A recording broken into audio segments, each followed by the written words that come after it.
శ్రీ గురుభ్యో నమః.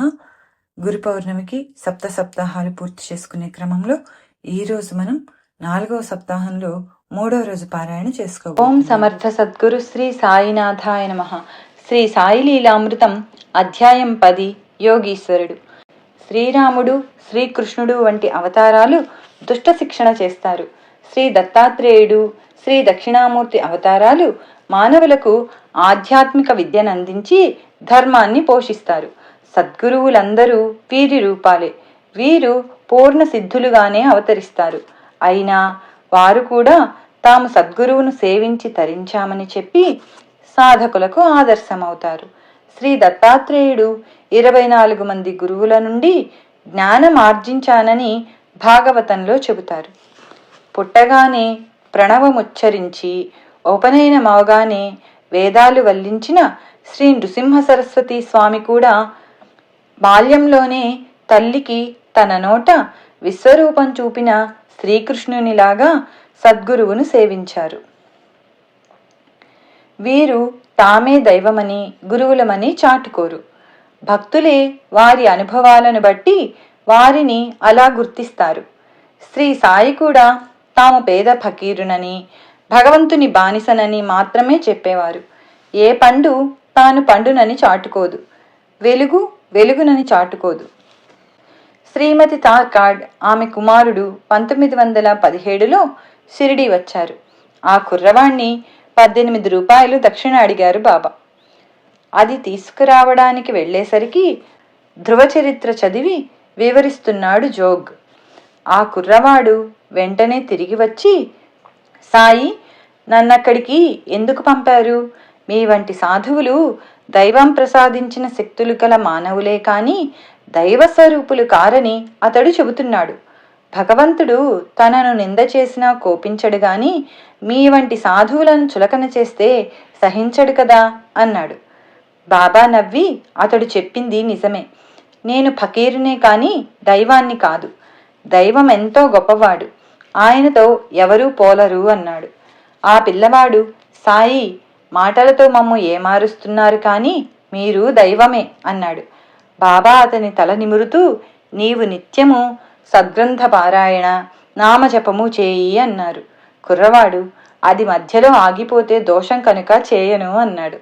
సాయి సంతోషంగా అతని తల్లితో, నీ బిడ్డ యొక్క సర్వ బాధ్యతలు నావే అని అతని మీద తమ యోగ దృష్టిని సారించారు. నిజమైన గురువు ఎలా వ్యవహరిస్తాడో చూచాము. సాయి కేవలం యోగం అభ్యసించి కొన్ని అద్భుత శక్తులు పొందిన సాధువేనని తలచే కొందరు వ్యక్తులు ఆయన ఏమి అభ్యసిస్తారోనని గమనించేవారు. యోగులు తమ జీర్ణకోశం శుభ్రం చేసుకునేందుకు 3 అంగుళాల వెడల్పు 22 అడుగుల పొడవు కల శుభ్రమైన గుడ్డను నెమ్మదిగా మింగి అరగంట జీర్ణకోశంలో ఉంచి తరువాత నెమ్మదిగా బయటికి లాగేస్తారు. కానీ బాబా చేసిన ఈ ధౌతి అద్భుతం. 3 రోజులకొకసారి ఆయన బావి దగ్గరికి వెళ్ళి పేగులు వెడలగక్కి నీటిలో కడిగేవారు. తరువాత వాటిని చెట్టు కొమ్మపై ఆరబెట్టి తిరిగి మింగేవారు. షిరిడీ నివాసి అప్పాభిల్ అనేవాడు రాత్రులలో పహరా కాచేవాడు. అతడొక రాత్రి మసీదు చేరి అక్కడ బాబా దేహం ముక్కలుగా పడి ఉండడం చూచాడు. ఎవరో దుర్మార్గులు ఆయనను హత్య చేశారని భావించాడు. మొదట ఆ సంగతి మునుసబు కరణాలతో చెబుదామనుకున్నాడు. కాని ధైర్యం చాలక తిరిగి ఇల్లు చేరి భయంతో బయటకు రాలేదు.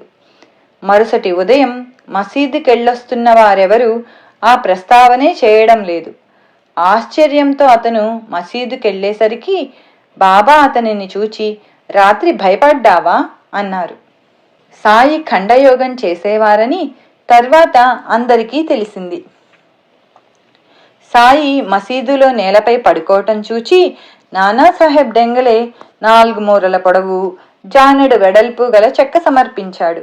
ఆయన దానిని సన్నని గుడ్డ పీలికలతో మసీదు కప్పు నుండి 3 కిందకు వేలాడదీశారు. రాత్రి దానికి 4 మూలల ప్రమిదలు వెలిగించి వాటి మధ్యన నిద్రపోయేవారు. ఆ బల్లనే మోస్తాయో లేదోననిపించే ఆ గుడ్డ పీలికలు ఆయనను కూడా మోయడమే చిత్రం. అంతేకాదు, మసీదులో నిచ్చెన కూడా లేదు. ఆయన ఆ బల్ల మీదికి ఎలా ఎక్కేవారో ఎలా దిగేవారో తెలిసేది కాదు. అంతవరకు క్రిందనే ఉన్న బాబా దానిపై పడుకొని కనిపించేవారు. అలానే దిగేవారు. అది చూడ్డానికి జనం విరగబడుతూ ఉంటే ఆయన ఒకరోజు ఆ బల్ల విరిచి ధునిలో వేశారు. మెలకువగా కళ్ళు తెరిచి నిద్రించగలవారికి అది సాధ్యం. నేను నిద్రించేటప్పుడు మహల్సాపతి చేతిని నా గుండెపైన ఉంచి నా హృదయంలో జరిగే దైవస్మరణను గుర్తించమంటాను అని ఆయనే ఒకసారి చెప్పారు. షిరిడీలో రోడ్డు పక్కన లెండి తోపు ఉన్నది.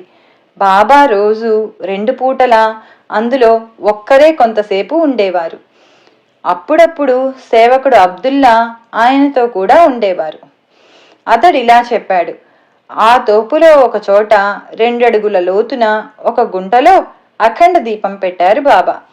అది ఆరిపోకుండా పైనొక రేకు, చుట్టూ సుమారు 20 తెరలు ఉండేవి. నేను ఆ దీపాన్ని కనిపెట్టుకొని ఉండేవాణ్ణి. సాయి దాని దగ్గర కూర్చునేవారు. ఆయన కూర్చున్న చోటు నుండి ఆ దీపం కనిపించేది కాదు. ఆయన దగ్గరే 2 బకెట్లతో నీరు పెట్టేవాణ్ణి. ఆయన ఆ నీరు అన్ని వైపులకు చల్లి ఒక్కొక్క దిక్కుగా కొన్ని అడుగులు నడిచి అటు తదేకంగా చూచేవారు. అప్పుడు ఆయన మంత్రమేదైనా చదివేవారేమో తెలియదు. అలానే ఊరికి ఉత్తరాన ఉన్న ఒక బావి అంచు మీద ఆయన ఒక్కొక్కప్పుడు గంటల తరబడి కూర్చునేవారు. ఆ పక్కనే 5 అడుగుల లోతు గొయ్యి ఆయనే తవ్వారు. అందులో నిలబడి ఆయన చాలాసేపు ఏమో చేసేవారు గాని ఎవరూ గమనించలేకపోయారు. దాసగను ఒక వివరం చెప్పాడు. సాయి అరుదుగా మధ్యాహ్నం 1-2 గంటల మధ్య తామొక్కరే ఉన్నప్పుడు తమ ఎదుట తెరలాగా ఒక గుడ్డ పెట్టుకొని ఒక గుడ్డ సంచి నుండి 10-15 కాసులు బయటకు తీసేవారు. వాటిలో దమ్మిడి, అణ, అర్ధణ, కాణి, పేడ, పావల, ₹1, రూపాయి కాసులుండేవి.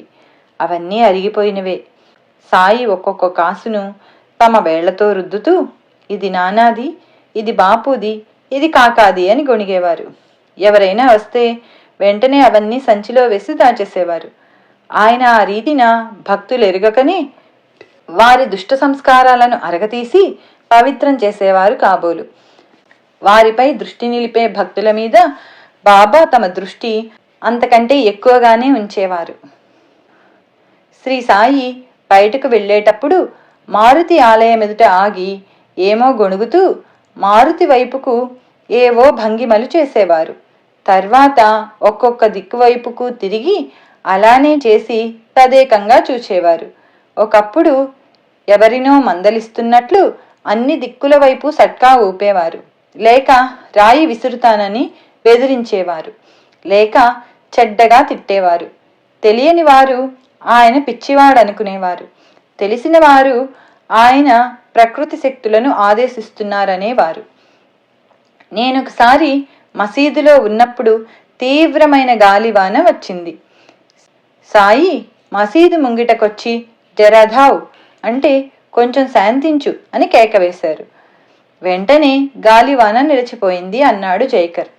మరొక రోజు బాబా నిష్కారణంగా అబ్బా అని కేక పెట్టారు. తక్షణమే ఆయన తలకు వంటికి ఉన్న గుడ్డలన్నీ తడిసి నీరు బొట్లుగా పడి మడుగు కట్టింది. భక్తులు ఆశ్చర్యపోయారు గాని ఆయనను అడిగే ధైర్యం లేదు. 3వ రోజున సాయి తనను రక్షించినందుకు టెలిగ్రామ్ ద్వారా కృతజ్ఞత తెలిపాడు జహంగీరు. అసలు వృత్తాంతం ఇది. రష్యా జపాన్ యుద్ధంలో అతడొక నౌకాధిపతి. తన 3 నౌకలను శత్రువులు ముంచివేశారు. తన నౌకను కాపాడమని అతడు కన్నీటితో బాబాను ప్రార్థించాడు. సాయి అతని ముందు కనపడి ఆ నౌకను భద్రంగా ఒడ్డు చేర్చారు. సాయి వద్ద మసీదులో ఒక మూల తిరుగలి ఉండేది. బాబా అప్పుడప్పుడు నేల మీద ఒక గోనెపరిచి దానిమీద తిరగలి పెట్టుకొని కూర్చునేవారు. తర్వాత కఫ్నీ చేతులు ముడుచుకొని ఒక చేత్తో గోధుమలు విసిరేవారు. ఆ పిండి భక్తులకిచ్చి ఊరి పొలిమేరలో చల్లమనేవారు. ఒకసారి కారణం అడిగితే ప్లేగు మసూచి దేవతలు ఊరిలో కొందరిని పొట్టన పెట్టుకోవాలని చూస్తున్నాయి, వారికి బదులు ఈ పిండి తీసుకుపోమ్మని వాటిని ఆజ్ఞాపించాను అన్నారు. ఒకసారి 1911లో భక్తులు వారి ఆదేశం పాటించలేదు. కొద్ది రోజులకు షిరిడీలో ప్లేగు వ్యాపించింది. తెల్లవారుతూనే సాయి వంటి మీద కూడా 7 ప్లేగు బొబ్బలు కనిపించాయి. భక్తులు భయపడి వాటికి చికిత్స తెలపమంటే ఆయన ఈ బొబ్బలు షిరిడీలో ప్లేగుతో 7 మరణిస్తారని సూచిస్తున్నాయి, నాకే చికిత్స అవసరం లేదు అన్నారు. భక్తులు ఒత్తిడి చేయగా కాల్చిన దూది నూనెలో తడిపి అద్దమన్నారు. తర్వాత గ్రామంలో 7 ప్లేగుకు బలి అయ్యారు. బాబా వంటి మీద బొబ్బలు తగ్గేసరికి గ్రామంలో వ్యాధి అదృశ్యమైంది. శ్రీ సచ్చిదానంద సమర్థ సద్గురు సాయినాథ్ మహారాజ్ కీ జై. శ్రీ సాయి లీలామృతం అధ్యాయం 10 యోగీశ్వరుడు సంపూర్ణం. ఓం సమర్థ సద్గురు శ్రీ సాయినాథాయ నమః. శ్రీ సాయి లీలామృతం అధ్యాయం 11 ఆశ్రిత కల్పవృక్షము. భగవంతుడు సర్వజీవులను సృష్టించి సర్వులకు తండ్రి అయ్యాడు. తానే పంచభూతాలై తన నుండే జీవులందరికీ దేహాలు పోషణ ఇచ్చి తల్లి అయ్యాడు. వేదాలు మొదలుకొని సర్వశాస్త్రాలు అనుగ్రహించి ఆప్తవాక్యం చెప్పే మిత్రుడయ్యాడు. సకల సృష్టిని తన అధీనంలో ఉంచుకొనడం వలన జీవులకు ఈశ్వరుడయ్యాడు. మహనీయుల రూపంలో అవతరించి గురువయ్యాడు. ఒక్క మాటలో చెప్పాలంటే ఇన్ని రీతుల సర్వజీవుల శ్రేయస్సు కోసం తనను తానే వారికి దత్తం అంకితం అయ్యాడు. భూమి మీద ఆయన ప్రతిరూపమైన సద్గురువు రూపంలో ఆయన అవతరించినప్పుడు తనను ఆశ్రయించిన వారందరికీ కల్పవృక్షము, కామధేనువు, చింతామణి అవుతాడు. అదే శ్రీ సాయి చరిత్ర అంతా. అందుకే ఆయన చరిత్రను శ్రీ సాయి లీలామృతం అనడం సమంజసం. కేవలం మాట మాత్రంతో బాబా ఎందరికో బాధలు తీర్చారు. ఒకరోజు శ్యామ ఆయన చేతులు తుడుస్తూ ఉంటే ప్రేమగా ఆయన అతని బుగ్గ గిల్లారు. అతడు కోపం నటిస్తే 72 జన్మల నుండి రక్షిస్తున్నా నిన్ను ఎన్నడూ గిల్లనైనా లేదు, ఇప్పుడు తాకకముందే కోపగించుకుంటావెందుకు అన్నారు. ఇలా గిల్లే దేవుడు మాకొద్దు, ప్రేమతో ముద్దులు మిఠాయిలు పెట్టే దేవుడే కావాలి. అటువంటి మీపై నాకు పూర్ణ విశ్వాసం ఉండేలా అనుగ్రహించండి అన్నాడు. సాయి నేనందుకే వచ్చాను అని ఆశీర్వదించారు. కాని ఇతనికి ఒకసారి పాము కరచి త్వరగా విషమెక్కుతున్నది. అతని స్నేహితులు విరోబా ఆలయానికి పోదామన్నా అతడు మసీదుకే వచ్చి మెట్లు ఎక్కుతున్నాడు. బాబా ఉగ్రులై, ఓరి దొంగ పూజారి, పైకెక్కవద్దు, దిగు, పో బయటికి, పైకెక్కావో జాగ్రత్త అని గద్దించారు. ఆయన మరుక్షణమే ఎంతో ప్రేమగా, భయం లేదు, ఈ ఫకీరు నిన్ను తప్పక కాపాడుతాడు అన్నారు. తక్షణమే శ్యామకు బాధంతా తగ్గిపోయింది. అంతకుముందు ఆయన కసిరినది అతని రక్తంలో కలిసిపోయి పైకెక్కుతున్న విషయాన్ని. శ్రీమతి మాలాంబాయికి క్షయరోగం వచ్చింది. ఏ చికిత్స ఉపకరించకపోయేసరికి ఆమె షిరిడీ వచ్చింది. బాబా ఆమెను ఆశీర్వదించి కేవలం దుప్పటి మీద మాత్రమే పడుకోమని, నీరు మాత్రమే త్రాగమని చెప్పారు. వారం రోజులలో ఆమె మరణించింది. నాడు ఉదయం 8 గంటలైనా బాబా చావడిలోనే ఉండిపోయారు. దహనానికి ఏర్పాట్లు జరుగుతుండగా ఆమెకు తిరిగి ప్రాణం వచ్చింది. ఆమె నన్నెవరో నల్లటి మనిషి ఎత్తుకుపోతుంటే నా కేక విని సాయి వచ్చి నన్ను విడిపించుకొచ్చారు అని చెప్పింది. అంతవరకు ఆమె చావడిని చూడలేదు. అయినా దానిని చక్కగా వర్ణించి చెప్పింది. సరిగ్గా ఆమె లేచే సమయానికి సాయి ఆవేశంతో తిడుతూ, సట్కాతో బెదిరిస్తూ ఎందుకు బయటకొచ్చారో అప్పుడందరికీ అర్థమైంది. డాక్టర్ పిళ్ళేకు నారి కురుపు లేచింది.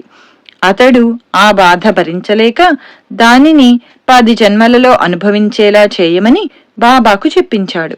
సాయి 10 జన్మలెందుకు, 10 రోజులు చాలు అని చెప్పి అతనిని రప్పించి తమ దిండుకు ఆనుకోమని చెప్పి సర్వకర్త అయిన దైవాన్ని శరణు పొంది ఓరిమితో కర్మఫలం అనుభవించు, ఆయన ఎలా చక్కబెడతారో చూడు అన్నారు. మరో రోజు ఇప్పుడొక కాకి వచ్చి ఈ కురుపును పొడవగానే బాధ తగ్గిపోతుంది అన్నారు. ఇంతలో పక్కనే పనిచేస్తున్న అబ్దుల్లా పొరపాటున పిళ్ళేకాలు త్రొక్కాడు. అది పగిలి పురుగులన్నీ బయటికొచ్చేశాయి. తర్వాత అతడు కాకి వచ్చేదెప్పుడు అంటే ఆ కాకి వచ్చి కురుపును పొడి చేసింది అన్నారు బాబా. కొద్ది రోజుల్లో ఆ కురుపు మానిపోయింది. ఎందుకోగాని అబ్దుల్లాను కాకి అనేవారు బాబా. ఒకసారి మసీదులో ప్లేగు చెలరేగి అందరూ ఊరు విడిచిపోతున్నారు. నందరాం మార్వాడికి కూడా కళ్ళు ఎర్రబడ్డాయి. అతడు భయంతో ఊరు విడిచిపోవడానికి అనుమతి కోరితే సాయి, నీవు పారిపోనక్కర్లేదు, నేనున్నంత వరకు నీకెట్టి ప్రమాదమూ ఉండదు అన్నారు. అప్పుడే అతనికి జ్వరం తగ్గిపోయింది. అలానే 1911లో ఒక వైశ్యుడు తన కుమార్తెని మోసుకొచ్చాడు. ఆమె కాళ్ళు చచ్చుబడిపోయాయి. సాయి ఆమెను ఆశీర్వదించి కొద్ది రోజులు షిరిడీలో ఉండమన్నారు. 3వ రోజు కల్లా ఆమె లేచి నడవసాగింది. అలానే ఆయన గయాసిన్ అనే రైల్వే ఉద్యోగి భార్యకు పక్షవాతం తగ్గించారు.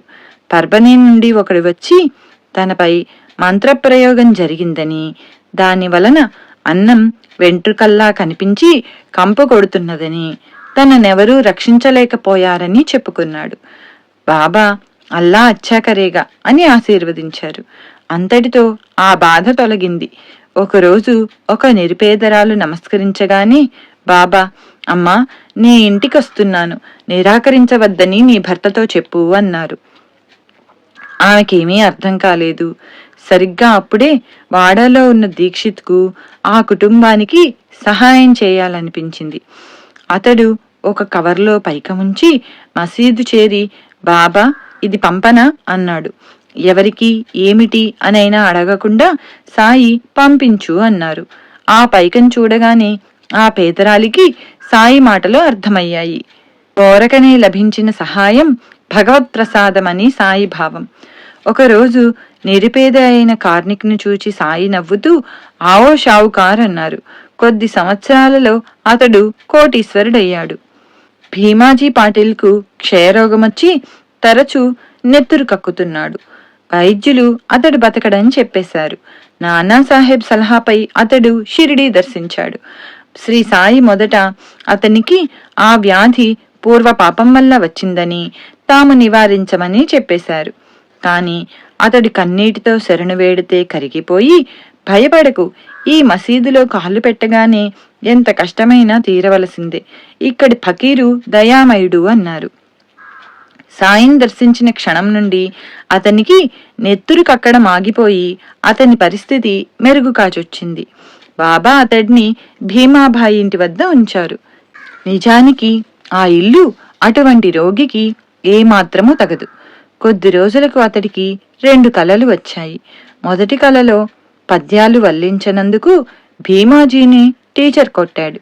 2వ కలలో అతడి గుండెల మీద ఎవరో కాని పెద్ద రోలర్ను అటూ ఇటూ దొర్లిస్తున్నారు. అతనికి భరించలేనంత బాధ కలిగింది.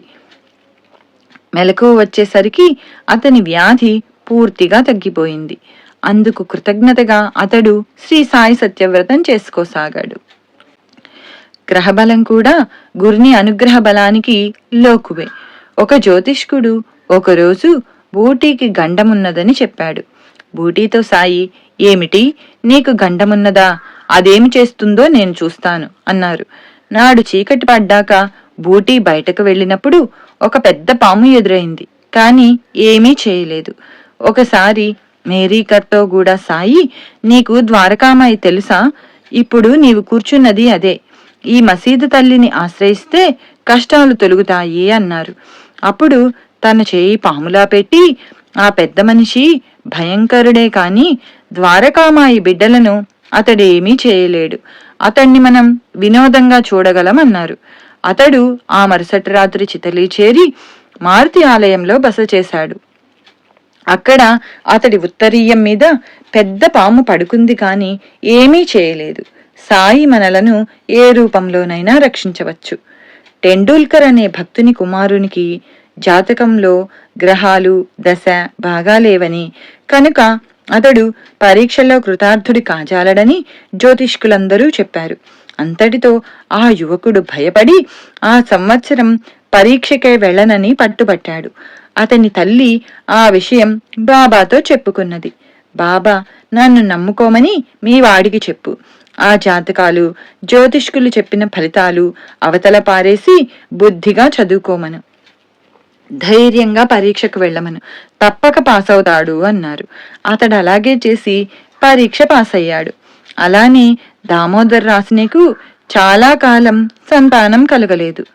జ్యోతిష్కులందరూ అతనికి సంతాన ప్రాప్తి లేదని చెప్పారు. కాని సాయి అనుగ్రహంతో అతనికి బిడ్డలు కలిగిన లీల క్రిందటి అధ్యాయాలలో చూడవచ్చు. ఒకసారి మార్తాండనే దర్జీవానికి జబ్బు చేసింది. అతడితో సాయి, నీవు నీమ్గావ్లోని డేంగ్లే వద్దకు వెళ్ళు, నిన్ను ఆదరిస్తాడు అన్నారు. అతడు నీమ్గావ్ చేరగానే డేంగ్లే, బాబా నాకు కలలో కనిపించి నిన్ను నా వద్దకు పంపుతున్నానని చెప్పారు. ఇది నీ ఇల్లు అనుకుని కావలసినవి నిస్సంకోచంగా అడుగు అన్నారు. మార్తాండ్ త్వరలో కోలుకున్నాడు. ఒకరోజు యశ్వంత్ దేశపాండే అనే భక్తుని తండ్రి సాయిని దర్శించి తనకు కళ్ళు కనిపించడం లేదని చెప్పాడు. దైవం మేలు చేస్తాడని ఆయన ఆశీర్వదించగానే అతనికి దృష్టి వచ్చింది. మరొక అంధుడు తనకు వారి దర్శన భాగ్యం కలగలేదని బాధపడ్డాడు. తక్షణమే అతనికి దృష్టి వచ్చి సాయిని తృప్తిగా చూచాక మరలా పోయింది. 1912వ సంవత్సరంలో బలరాం దురంధర్ సోదరులు సాయిని దర్శించారు. వారితో సాయి, మనం 60 జన్మల నుండి సన్నిహితులం అని చిలిం పీల్చి బలరాంకిచ్చారు. అభ్యాసం లేని అతడు ఎంతో కష్టం మీద పొగ పీల్చాడు. 6 సంవత్సరాలుగా అతనిని బాధిస్తున్న ఉబ్బసం నాటితో అంతరించింది. ఒకరోజు బాపు సాహెబ్ జోగ్ తన తండ్రి శ్రాద్ధానికి తన శాఖ బ్రాహ్మణులను తీసుకురావడానికి బయలుదేరాడు. కాని బ్రాహ్మణులు వారికై వారే వస్తారని బాబా చెప్పారు. సరిగ్గా ఆ రోజుకు పుంతంబా నుండి 2 బ్రాహ్మణులు సాయి వద్దకొచ్చారు. ఆయన వారిని జోగ్ వద్దకు పంపారు. వారిద్దరూ గొప్ప పండితులే కాక జోగ్ శాఖ వారే. ఒకరోజు ఠాణే నుండి ఒక పెద్ద మనిషి వచ్చి తన కుమారుడు కొన్ని సంవత్సరాలుగా కనిపించలేదని సాయితో మొరపెట్టుకున్నాడు. బాబా అన్నారు, తప్పక త్వరలో నీ బిడ్డను కలుసుకుంటావు. కాని అతనికి వెంటనే సెలవివ్వక 2 రోజులు సిరిడీలోనే ఉంచేశారు. 3వ రోజు అతడు మన్మాడు నుండి బొంబాయి వెళ్లే రైలులో ఠాణే చేరాడు. అప్పుడే బొంబాయి నుండి రైలొచ్చింది. అందులోంచి అతని కుమారుడు దిగాడు. తండ్రి కొడుకులిద్దరూ ప్లాట్ఫారం మీద కలుసుకున్నారు. ఎప్పుడు ఏమి చేయాలో మనకంటే ఎక్కువ బాబాకే బాగా తెలుసునని గుర్తుంచుకోవాలి. అదే సబూరి. మండు వేసవిలో ఒక మధ్యాహ్నం ఒక మేకపిల్ల ఎండకు తట్టుకోలేక క్రింద పడింది. సాయి దాని చుట్టూరా తిరిగి దానిపై నీళ్లు చల్లారు. వెంటనే లేచి అది గంతులు వేస్తూ వెళ్లిపోయింది. కేవలం సాయి సన్నిధే జీవులకు స్వస్థత చేకూర్చగలదు. 1917వ సంవత్సరంలో ఒక పిచ్చి కుక్క గ్రామంలోని ఇతర కుక్కలను తరిమి కరుస్తున్నది. గ్రామస్తులు దానిని చంపాలని తరుముతూ ఉంటే అది వచ్చి మసీదులో సాయి వెనుక చేరింది. వాళ్ళు దానిని బయటకు తరమమని కోరితే సాయి వారిని తిట్టి వెళ్లగొట్టారు. ఆ తర్వాత ఆ కుక్కకు కాని దాని వలన మరే ప్రాణికి కాని ఎలాంటి బాధ కలుగలేదు. వారి సన్నిధి పతితులలో నైతిక పరివర్తన కలిగించేది. ఒక యువకుడు త్రాగడం మానుకోలేకుంటే అతనిని షిరిడీలో వారముండమని సాయి ఆదేశించారు. అంతటితో అతనికి ఆ దురభ్యాసం తొలగిపోయింది. అలానే సంభారేతో ఆయన, ఇదే నా హెచ్చరిక, నువ్వు త్రాగుడు మానాలి, లేకుంటే నీ కర్మకు నిన్ను విడుస్తాను అన్నారు. అంతటితో ఆ కోరిక అతడికి నశించింది. ఒకప్పుడు పై అధికారి అతనిని తాగమని నిర్బంధించారు. సంభారే సాయిని స్మరించగానే దీపాలు ఆరిపోయాయి. పక్కనున్న మిత్రుడు అతని గ్లాసులోని మద్యం తాగేశాడు. మరుక్షణమే లైట్లు వెలిగాయి. సంభారే మద్యం త్రాగాడని తలచి అధికారి సంతోషించాడు. గోవా నుండి వచ్చిన ఒక భక్తుడు 35 రూపాయలు సమర్పించగా సాయి తీసుకొనక నిగూఢ రీతిన ఇలా చెప్పారు. నా వద్ద 30 సంవత్సరాలుగా ఉన్న వంటవాడు దుస్సాంగత్యానికి లోనై ఒక రాత్రి గోడకు కన్నం వేసి 30,000 రూపాయలు దొంగిలించాడు. ఆ దిగులుతో నేను పిచ్చెత్తినట్లు కూర్చున్నాను. ఒక ఫకీరొచ్చి నా దిగులుకు కారణం విని షిరిడీలో సాయిబాబా అనే మహాత్ముడున్నాడు, నీ పైకం తిరిగి వస్తే షిరిడీ వస్తానని మొక్కుకొని అంతవరకు భోజనంలో నీకిష్టమైన వంటకం తినడం మానుకో అన్నారు. అలాగే చేస్తే కొద్ది కాలానికి ఆ వంటవాడు తిరిగి వచ్చి పశ్చాత్తాపంతో పైకం తిరిగిచ్చాడు. వెంటనే షిరిడీ బయలుదేరాను. మొదట నౌకలో సరంగు ఖాళీ లేదన్నాడు. ఇంతలో ఒక జవాను వచ్చి సరంగు నొప్పించి నన్ను నౌక ఎక్కించాడు. సాయి తన గత జీవితమంతా వివరించడమే కాక ఆయనే తనకు పైకం దొరికేలా చేసిన ఫకీరని, నౌకలో తనకు స్థలమిప్పించిన జవాను కూడా వారేనని ఆ భక్తుడు గుర్తించాడు. ఒకరోజు మధ్యాహ్నం 2 గంటలకు బాబా ప్రధాన్ వచ్చాడా అని దీక్షిత్ను అడిగారు. లేదు, కబురు చేసేదా అన్నాడు దీక్షిత్. చేయి అంటూ కొద్ది విభూతినిచ్చి ఇది పంపించు అన్నారు. ఆ విభూతి ఒక ఉత్తరము బాలాషింపి ద్వారా ప్రధాన్కు పంపాడు దీక్షిత్. అప్పుడు వెల్లడైన వివరాలు. షిరిడీలో బాబా అతని గురించి హెచ్చరిస్తున్న క్షణంలో హైకోర్టులో కొందరు స్నేహితులతో మాట్లాడుతున్న ప్రధాన్ అకస్మాత్తుగా స్పృహ తప్పి పడిపోయాడట. కొద్దిసేపట్లో తనంతట తానే తెప్పరిల్లుకొని రైలులో ఇల్లు చేరాడు. తెల్లవారేసరికి విభూతి జాబులతో బాలాషింపి బొంబాయి చేరాడు. సాయికి మన బాధలు నివేదించనక్కర్లేదు. ఆయన అనుక్షణము మనను కనిపెట్టి ఉంటారని గుర్తుంచుకుంటే చాలు. శ్రీ సాయి తమను నమ్మిన వారి వెంట ఉండి కాపాడుతారు. 1914వ సంవత్సరంలో శివరాత్రి ముందు రోజున హార్దాలో మెజిస్ట్రేటుగా పనిచేసిన చోటూ భయ్య తన కుటుంబం అందరితో షిరిడీ బయలుదేరాడు. వాళ్ళు నేమేవర్ వద్ద నది ఒడ్డుకు చేరేసరికి చీకటి పడింది. ఎంత డబ్బిస్తామన్నా బెస్తవాళ్లు పడవ వేయమన్నారు. దిక్కుతోచక వాళ్ళందరూ సాయిని స్మరిస్తుంటే తలగుడ్డ కఫ్నీ గల ఒక ఫకీరు వీరి వద్దకు వచ్చి, ఆడవాళ్లను తీసుకుని ఇంత పొద్దుపోయి వచ్చారేమి, పై ఆఫీసర్ చేత చెప్పిస్తాను, వాళ్ల యజమాని వచ్చైనా మిమ్మల్ని నద్దాటించాలి అని చెప్పి 10 అడుగులు వెళ్లి ఇక కనిపించలేదు. ఇంతలో పడవవారే పరుగున వచ్చి అందరినీ పడవ ఎక్కమని చెప్పి సామానులు పడవలో సర్దారు. బాడుగ ఎంతో చెప్పమంటే మీ చిత్తం వచ్చినంత ఇవ్వండి, లేకుంటే ఏమీ ఇవ్వకండి అన్నారు.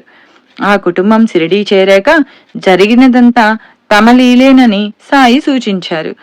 శ్రీ సాయి నమ్మిన వారిని సురక్షితంగా జీవిత సాగరం దాటించి తమ చెంతకు చేర్చుకుంటారు.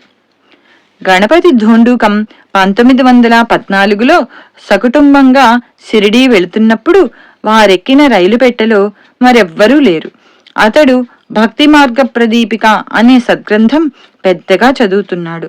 ఇంతలో 15 లేక 20 మంది భిల్లులు ఆ పెట్టెలోకెక్కి అతని చెంతన కూర్చున్నారు. వాళ్ళు తాను చదివేది వినడానికి వచ్చారని అనుకున్నాడు గణపతి ధోండు.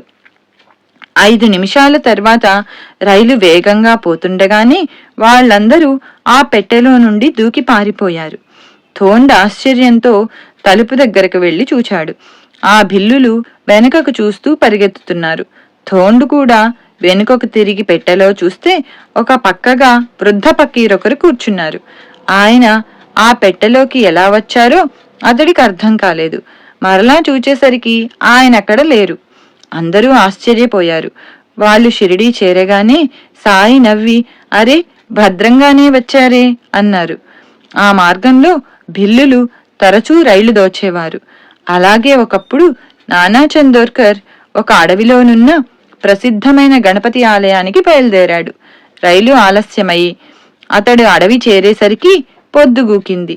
అతడు ధైర్యం చేసి నడక సాగించి, బాబా 9 గంటలకు మందిరం మూసివేస్తారు. నేనక్కడికి చేరేసరికి 11 గంటలు అవుతుంది. నాకప్పుడు ఒక కప్పు టీ కావాలి అని ప్రార్థించాడు. అతడు 10 మైళ్ళు నడిచి ఆలయం వద్దకు రాగానే, ఏడి నానా వచ్చాడా అని పూజారి అడగడం వినిపించింది. నేను వస్తున్నట్లు మీకెలా తెలుసు అని ఆశ్చర్యంగా అడిగాడు నాన్న. పూజారి అతనికి టీ అందిస్తూ, నానా వస్తున్నాడు, అతనికి టీ సిద్ధం చేయండి అని సాయి మాటలు వినిపించాయి అన్నాడు. ఒకరోజు నాగపూర్లో దీక్షిత్ తమ్ముడు జబ్బు పడినట్లు జాబ్ వచ్చింది. దీక్షిత్, బాబా, నా తమ్ముడికి నేను ఏ సహాయమో చేయలేకున్నాను అన్నాడు. వెంటనే బాబా, సహాయం నేను చేస్తాను అన్నారు. అదే సమయానికి నాగపూర్లో అతని సోదరునికి చిత్రమైన వ్యక్తి కనపడి తక్షణమే స్వస్థుణ్ణి చేశాడు. ఒకసారి సెలవు తీసుకుంటున్న ఒక భక్తునికి సాయి మరొక ఊదీ పొట్లమిచ్చి, రైల్లో నిన్ను జానెడు స్థలమిమ్మని కోరిన వాడికి ఆ పొట్లమివ్వు అన్నారు. దారిలో ఠాణే స్టేషన్లో రైలు బయలుదేరగానే ఒక ప్రయాణికుడు పరుగున రైలెక్కి అతని వద్దకొచ్చి, నాకు తల తిరుగుతోంది, కూర్చోడానికి జానెడు స్థలమివ్వండి అన్నాడు. భక్తుడు అతనికి చోటిచ్చి ఊదీ కూడా ఇచ్చాడు. ఆ వ్యక్తి ఆనంద బాష్పాలు కారుస్తూ తానెంత యత్నించినా షిరిడీ దర్శించలేకపోయానని, సాయియే తనకు ప్రసాదం పంపాలని ప్రార్థించానని చెప్పాడు. రోగమే కాక అజ్ఞానమనే రోగం కూడా తొలగాలి. అందుకు బాధలను ధైర్యంగా ఓర్చుకోగలగడం అవసరం. అందుకే వ్యాధి మరీ ప్రమాదకరం కానప్పుడు రోగిని తన వద్ద నుండి వెళ్లిపొమ్మనేవారు బాబా. పరోక్షంగా కూడా ఆయన రక్షిస్తారని భక్తునికి తెలియాలి కదా. షిరిడీలోని కాకా దీక్షిత్కు తీవ్రంగా జ్వరమొచ్చి శ్యామ ద్వారా కబురు చేశాడు. ఆయన, నేనేమీ వైద్యుణ్ణి కాదు, అతడిని ఇంటికి పొమ్మను అన్నారు. శ్యామ నివ్వెరబోయి, అతడు మిమ్మల్నే నమ్ముకున్నాడు, జ్వరంతో ఎలా వెళ్ళగలడు అన్నారు. సాయి తిరిగి కఠినంగా అలానే ఆదేశించారు. సెలవు తీసుకోవడానికి కాకా మసీదుకు రాగానే సాయి, నీవింటికి పో, ఎలా వచ్చిన జ్వరం అలానే 4 రోజుల్లో పోతుంది. సీమ బాదము, పిస్తా వేసిన పాయసం తిని తిరుగు, పడుకోకు అన్నారు. అతనికి ఊది ఇచ్చి శ్యామాను తోడు పంపారు. వాళ్ళు రాత్రి 11 గంటలకు రైలు దిగి నడిచి ఇంటికి వెళ్లారు. అక్కడ ఎవరు చెప్పినా వినకుండా కాకా సాయి చెప్పినట్లే చేశాడు. వైద్యుడు, నీవు ఆ పిచ్చి పకీరు చెప్పినట్లు చేసేటట్లయితే నేనెందుకు అని గద్దించాడు. అయినా కాకా వినలేదు. 9వ రోజుకు జ్వరం తగ్గింది. తర్వాత అతడు షిరిడీ వెళ్ళినప్పుడు, బాబా, బొంబాయిలో మీ వాళ్ళేమన్నారు అని అన్నారు. శ్రీ నృసింహ సరస్వతిలాగా బాబా కూడా ఇలా అపథ్యమైన ఆహారంతో జబ్బులు తగ్గించేవారు. ఒకసారి బూటీకి కలరా వచ్చి డాక్టర్ పిళ్ళే ఎన్ని మందులిచ్చినా తగ్గలేదు. చివరకు బాబాను అడిగితే బాదం పిస్తా వేసిన పాయసం తినమన్నారు. అలా చేయగానే జబ్బు తగ్గిపోయింది. ఒకరోజు కాకా మహాజనికి విరేచనాలవుతూ ఉంటే మసీదులో పక్కనే కుండతో నీరుంచుకొని తరచుగా బయటికి వెళ్లి వస్తున్నాడు. బాబా సర్వజ్ఞులు కదా అని ఆయనతో చెప్పలేదు. భక్తులు మసీదు ముంగిట పనిచేస్తున్నారు. సాయి అకస్మాత్తుగా కోపించి అందరినీ తిట్టసాగారు. భయంతో అందరూ పారిపోయారు. కాకాను మాత్రం సాయి బలవంతాన కూర్చోబెట్టి అక్కడెవరో విడిచిన వేరుశనగ పప్పు అతని చేత తినిపించి ఆ కుండలో నీరు తాము కొంచెం తాగి అతని చేత తాగించి, నీ జబ్బు తగ్గిపోయింది అన్నారు. అతనికి ఆ క్షణంలోనే ఆ వ్యాధి తగ్గిపోయింది. ఈ చికిత్సలలోని రహస్యం ఆయన సంకల్పమే. ఒకసారి శ్యామ మొల్లలతో బాధపడుతూ ఉంటే ఆయన సోనాముఖి కషాయం చేసి కొంచెం అతనికిచ్చి కొంచెం ఆయన తాగారు. ఆ రోజుతో ఆ బాధ తగ్గిపోయింది. 3 సంవత్సరాల తర్వాత శ్యామకు ఆ వ్యాధి మరలా వచ్చింది. వెనుక బాబా చేసిన వైద్యమే అతడు చేసుకుంటే వ్యాధి తీవ్రమై మరల సాయి అనుగ్రహంతోనే ఊదితోనే తగ్గింది. రఘువీర పురందరే మొదటిసారి షిరిడీకి బయలుదేరినప్పుడు అతని బిడ్డకు బాగా జ్వరం వచ్చింది. అతని భార్యకు తోడుగా అతని తల్లి ఉంటానన్నది. కాని అతడు పట్టుబట్టి ఆమెను కూడా తనతో తీసుకువెళ్ళాడు. వాళ్ళు షిరిడీ చేరిన 3వ రోజున పురందరే భార్యకు బాబా కలలో కనిపించి బిడ్డకు ఊది ఇచ్చారు. ఆ క్షణం నుండి జ్వరం తగ్గిపోయింది. సాయి మనం కోరినదల్లా నెరవేర్చక పూర్వకర్మ దృష్ట్యా మనకు శ్రేయస్కరమైనదే చేస్తారు. ఒక ఆమె తన బిడ్డను పాము కరిచిందని ఆయనతో మొరపెట్టుకున్నది. ఆయన ఊది ఇవ్వలేదు, ఆశీర్వదించలేదు. ఆ పిల్లవాడు చనిపోయాడు. ఆ తల్లి శోకం చూడలేక బిడ్డను బ్రతికించమని దీక్షిత్ కోరాడు. సాయి, భావు, ఈ విషయంలో కల్పించుకోకు. ఇది అతడి మంచికే జరిగింది. అతడు ఈ శరీరంతో చేయలేని పనులు ఆ శరీరంతో చేయగలడు. అతనిని బ్రతికిస్తే ఆ దేహం మరణిస్తుంది. అందుకు బాధ్యత నీవు వహిస్తావా అన్నారు. దీక్షిత్ తన తప్పు తెలుసుకున్నాడు. అలానే 1911లో హర్దా నుండి వచ్చిన ఒక క్షయరోగి మరణించాడు. అతనిని రక్షించలేదని అతని బంధువులు బాబాపై అలిగారు. తర్వాత వారిలో ఒకరికి బాబా కలలో కనిపించి రోగి తలను తమ తలపై నుంచుకొని కుళ్ళిన అతని ఊపిరితిత్తులు చూపుతూ అతనిని ఇంతటి చిత్రహింస నుండి నేను విడుదల చేశాను అని చెప్పారు. అతని బంధువర్గమంతా తిరిగి సాయిని సేవించసాగారు. బాబా తామెప్పుడైనా భక్తులు కోరినది ప్రసాదించదల్చకపోతే ఏమీ మాట్లాడేవారు కాదు. సాయి తనకొక మగబిడ్డను ప్రసాదించాలన్న కోరికతో గోవిందరావు షిరిడీ వస్తుండేవాడు. కాని బాబా ఏమీ చెప్పేవారు కాదు. మరో వివాహం చేసుకుంటే బిడ్డలు కలుగుతారేమోనని చెప్పమంటే కూడా ఆయన మాట్లాడలేదు. అతనికి సంతానం కలగనే లేదు. శ్రీ సచ్చిదానంద సమర్థ సద్గురు సాయినాథ్ మహారాజ్ కీ జై. శ్రీ సాయిలీలామృతం అధ్యాయం 11 ఆశ్రిత కల్పవృక్షం సంపూర్ణం. శ్రీ సాయిలీలామృతం అధ్యాయం 12 దక్షిణ. సృష్టిలో వాస్తవానికి సర్వము భగవంతునిదే. మనకు సర్వము అయాచితంగా ప్రసాదించిన భగవంతుడే మనపై అనుగ్రహంతో సద్గురువుగా సాక్షాత్కరిస్తారు. ఆయన ప్రసాదించినదే కృతజ్ఞతతో వారికి సమర్పిస్తున్నామని గుర్తించడమే దక్షిణలో ఉండవలసిన భావం. అందుకే బుద్ధిమాంద్యం వలన భక్తులు మనస్సు మార్చుకొని మొదట ఇవ్వదలచిన కంటే తక్కువ ఇచ్చినప్పుడు అతడు మోసం చేస్తున్నాడనేవారు సాయి. కొద్ది క్షణాలు కూడా మనస్సును, ఇంద్రియాలను నిగ్రహించి ఏకాగ్రం చేయడం ఎంతో కష్టం. అటువంటప్పుడు సద్గురువెంత కృషి చేసి నిరంతరము సహజము అయిన ధ్యాననిష్టను సాధించి ఉండాలి. ఆ శక్తితోనే అనుక్షణము భక్తుల కష్టాలు, కోరికలు తీరుస్తూ పరమార్థాన్ని చేకూరుస్తున్నారో కదా. ఇది తెలిస్తే గాని ఆయనకు కృతజ్ఞత ఎలా తెలుపుకోవాలో అర్థం కాదు. సద్గురువు కోరేది అటువంటి అవగాహన, కృతజ్ఞత, ప్రేమలనే. కారణం వాటి ద్వారా మాత్రమే మనం తరించగలం. భక్తులు కోరేది అశాశ్వతమైన లౌకిక విషయాలే అయినా ఆయన వాటిని సమకూరుస్తూ మనసును ఆత్మజ్ఞానం వైపుకు నడిపిస్తారు. ఆ కృతజ్ఞతే దక్షిణ. ఒకసారి కుదిరిన ఆ భావం మరలా చెదరకుండా చూచుకోవడమే నిజమైన దక్షిణ. వారు నిరంతర తపస్సుతో కూడబెట్టిన తపశ్శక్తిని మనం వారి రక్షణలో పొందుతాము గనక మనం కూడా ఎంతో శ్రమించి ప్రీతితో కూడబెట్టుకున్న ధనంలో సాధ్యమైనంత దక్షిణగా సమర్పించడం ధర్మమని ఋషులు చెప్పారు. వారి నుండి మనం పొందే లౌకికమైన సహాయం మనకు మాత్రమే ఉపయోగం.